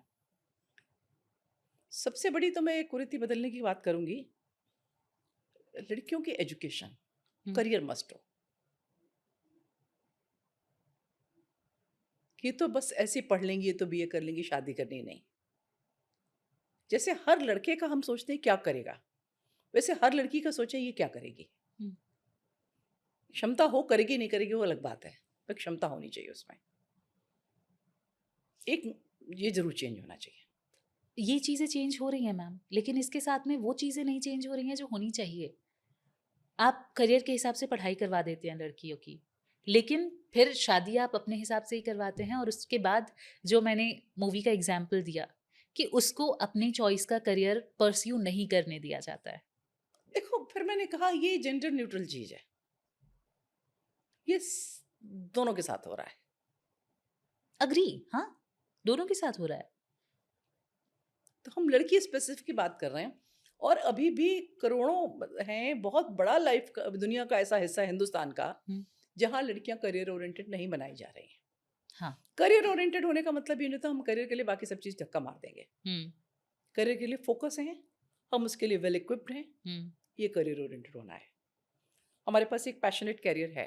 हम्म, फिर करियर के लिए हम आदमी छोड़ देंगे, बच्चे छोड़ देंगे, दुनिया छोड़ देंगे, मैं इसकी बात नहीं कर रही हूँ। हम्म, मैं बात कर रही हूँ क्षमता की। हम्म, कैपेबिलिटी डेवलप होनी चाहिए हर लड़की में। सही है। ये बहुत कॉन्फिडेंस देता है, बहुत बुरे समय को काटने में भी सहायता देता है। हम्म, जब आप अपने मन से कुछ नहीं कर रहे हैं ना, तो आप कोई फ्रस्ट्रेशन नहीं होता, हम जाएं कहाँ। हम्म, ये बहुत, मतलब मैंने जितनी लड़कियों से बात करी है ना, अंत में हस्बैंड कहता है कि चली जाओ, जाना है तो। माँ बाप कहते हैं यहाँ क्यों आ गई। हम्म, हम्म, इससे बड़ी दुखद स्थिति कोई नहीं होती दुनिया में। सहमत हूँ। इससे बस कुछ हो ही नहीं सकता, इससे बुरा एक इंसान के लिए। तो कैसे टैकल करें इस चीज को मैंने कहा ना जब कि आप दोनों के मझधार में फंस जाएं? मैंने कहा ना कि अगर आप यही चीज अपनी फ्री विल पे कर रहे हैं कि ठीक है हमको कॉम्प्रोमाइज करना है क्योंकि बच्चे छोटे हैं, सब आते हैं, मैं चाहूँ तो ये कर सकती हूँ, तो कष्ट आधा हो जाता है। तकलीफ फिर भी रहती है पर वो आधी हो जाती है, बेबसी नहीं रह जाती। और बिलीव मी, बेबसी से बड़ा कोई दुख नहीं लगता मुझे। लेकिन फिर तो मैम वो फिर एडजस्टमेंट की ही बात हो गई ना, कि एडजस्ट लड़कियों को ही करना नहीं, है ऐसा हमेशा। नहीं होता है, लड़के भी एडजस्ट करते हैं, इंसान एडजस्ट करता है। क्योंकि एडजस्टमेंट होती कब है, हमने मन में एक कल्पना बना रखी, हमने एक मन में चीज बना रखी, दुनिया ऐसे होगी, हमें जीवन ऐसे जीना है। हम्म, 50 फैक्टर उसमें दूसरे हैं, वो 50 के 50 फैक्टर हमारे हिसाब से नहीं हो रहे हैं, तो एडजस्ट कर रहे हैं हम। मेल एडजस्ट नहीं कर रहे हैं क्या? कर रहे हैं। सब मेल भी कर रहे हैं, फीमेल भी कर रहे हैं, दोनों हम्म, कर रहे हैं। क्योंकि हमारी जो इच्छा है, जो हमारी जो एम्बिशन है, उसमें 50 फैक्टर और जुड़े हुए हैं, और वो सब फैक्टर हमारे हिसाब से सेट नहीं होते हैं। सही है। करियर और घर के बीच में इतनी सारी हमने बातें की, सामंजस्य कैसे बिठाएं? करियर और घर के बीच में सामंजस्य बिठाना कठिन, बहुत कठिन काम है, पर बहुत सिंपल काम है। आप उस समय देखो क्या प्रायोरिटी है। मतलब इसमें एक आप नियम बना के नहीं चल सकते। एक बेसिक दिमाग में थ्योरी होनी चाहिए कि हमको क्या चीज़ कब अटेंड करनी है, जिस चीज़ की ज़्यादा प्रायोरिटी होगी। आप केस टू केस फ़र्क होना पड़ेगा आपको। हम्म, आप एक सोच लें कि मतलब ये कोई फिजिक्स का नियम नहीं है कि मतलब अगर 100 डिग्री पे पानी है तो ये उबल जाएगा, तो फिर हम ऐसा कर लेंगे, ऐसा कुछ नहीं है। हम्म, बेकिंग नहीं कर रहे हो कि हम टेम्परेचर इतना सेट करेंगे, उसमें इतना मिलाएंगे हम यीस्ट और ऐसे डालेंगे और केक बन जाएगा, ऐसा नहीं है। किसी दिन आपको बच्चे को डांट के निकलना पड़ेगा, किसी दिन ऑफिस में भी छुट्टी लेनी पड़ सकती है। दोनों बात के लिए तैयार होना चाहिए।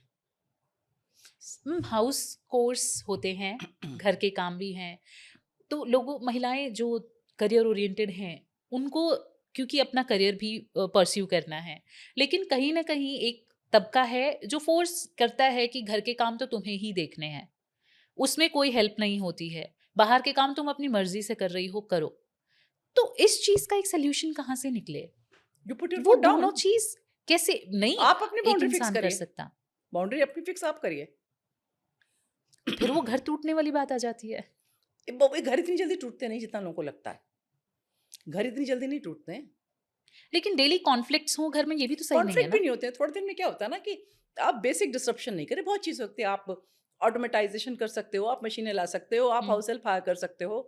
फिर आप चीज़ों को थोड़ा सा, जैसे हमारी जो जनरेशन थी, जिस सोशो इकोनॉमिक स्ट्रेटा को मैं बिलोंग करती हूँ, हम्म, औरतें चमचे चमकाती रह गई। हम्म, सिल्वर शाइन कर रहा है कि नहीं कर रहा है, हम्म, बेडशीट प्रेस हुई है कि नहीं हुई है, इट्स ऑल बुलशिट। कोई फर्क नहीं पड़ता इस सबसे।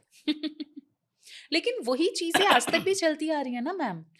एक फीमेल को इस चीज से जज किया जाता है कि आपका घर सही तरीके से है या नहीं है। पहली बात तो फिर उसके बाद जज किया जाता है, उसके बाद क्या होता है, जेल हो जाती है क्या? नहीं। नहीं ना, आप इमोशनली इतने वीक हैं कि आपको दूसरे के जजमेंट की जरूरत है। बट वो होता है ना, वो कहते हैं ना कि तुम देखो, कहो मैम ने मेकअप नहीं ठीक किया, चित्रा ने तो मेकअप नहीं ठीक किया, इसके तो बाल नहीं ठीक है, सोचती रहो, मुझे क्या फर्क पड़ता है? लेकिन एक ही चीज प्रॉब्लम आपको तब आएगी जब तुम सोचोगे और उससे हम अपने आप को देख के जज करेंगे। आपकी बात बिल्कुल सही है, लेकिन एक ही चीज आपको एक बार, दो बार, तीन बार, चार बार लगातार कहते ही चले जाएं तो वो कहीं ना कहीं घाव तो करता है ना। लगातार उसको सुनते ही मत चले जाओ, वो थक जाएंगे। ये भी तो एक है एस्पेक्ट ना इसका। हाँ, पर लेकिन जब आप अपनी बाउंड्रीज आप बना रहे हैं तो बहुत मुश्किल काम होता है। सही है। जिस दिन आप ये सोच लेते हैं हमको अपनी बाउंड्री खुद ड्रॉ करनी है, तो वो काम ज्यादा कठिन हो जाता है। बिल्कुल सही है। आप एक्सक्यूज नहीं देते, आप बहाने नहीं बनाते, सही है। जो सोच लिया है वो करना है। हम्म। पूरी पीढ़ी खप गई इसी बात पे, पैंट की क्रीज कैसी बनी है। सैलरी में 1 रुपया फर्क नहीं पड़ा पैंट की क्रीज से, तो मती बनी होती तो अच्छा था। सही है, बिल्कुल सही है। कभी कभी लड़कियां भी होती हैं, जो फीमेल जो होती हैं, वो अपनी रिलेवेंस हाउस होल्ड अफेयर्स में ढूंढती हैं। हम्म। वो भी एक दिक्कत होती है, एक तरफा खेल नहीं सारा। सही है।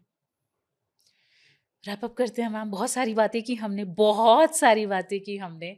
लास्ट में एक क्वेश्चन पूछना चाहूँगी आज के यूथ के लिए, जो इन सारी चीज़ों से कहीं ना कहीं रूबरू हो रही है, स्पिरिचुअलिटी से जुड़ने के लिए, साथ ही साथ जेंडर इश्यूज़ के लिए आप क्या मैसेज देना चाहेंगी इन सारी चीज़ों में एक सामंजस्य स्थापित करने के लिए उनको? ओपन माइंड रहो, सबसे बड़ी जरूरत है।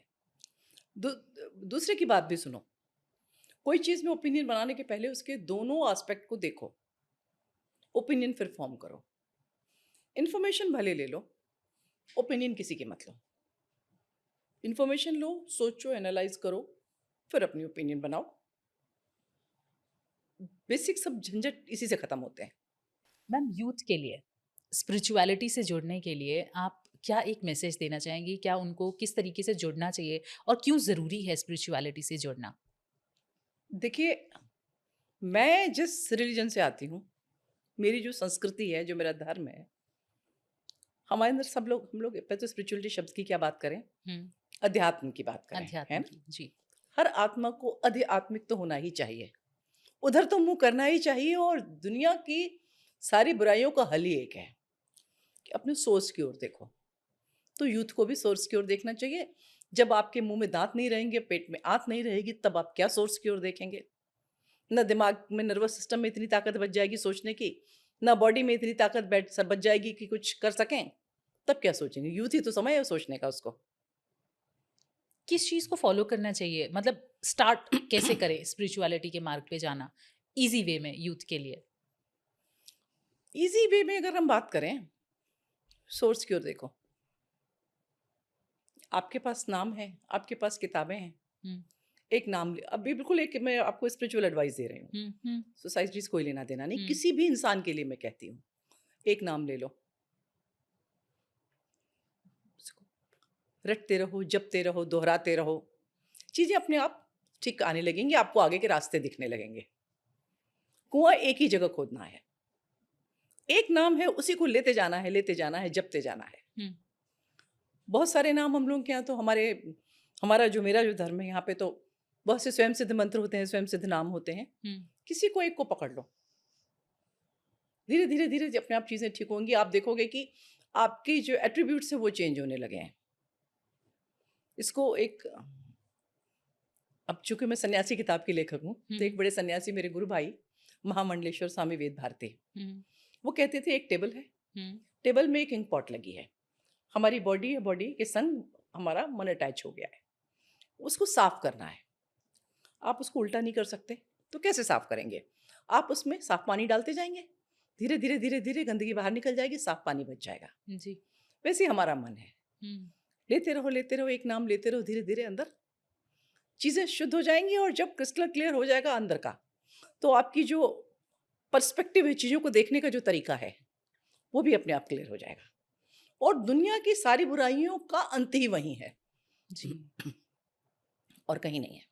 बिल्कुल सही। Thank you so much ma'am, आप हमारे पॉडकास्ट पे आए, बहुत सारी जानकारियाँ हमने ली, बहुत सारी बातें हमने जानी और मनुस्मृति मैं ज़रूर पढ़ने वाली हूँ आपकी ये सारी चीज़ें बताने के बाद में। मुझे बड़ा अच्छा लगा कि हम जो सुनते हैं, हम जो अभी सोशल मीडिया से हमारे पास जानकारियाँ आ रही हैं, वो कितनी अधूरी है। ये मुझे आपकी बातें सुन के पता चला कि कितना कुछ है जो हमने पढ़ा नहीं है और सुनी-सुनाई बातों पे हम चलते आ रहे हैं। बहुत-बहुत शुक्रिया मैम हमारे स्टूडियो में आने के लिए। थैंक यू बुलाने के लिए और इतनी देर मुझे सुनने के लिए। हमको झेलने के लिए।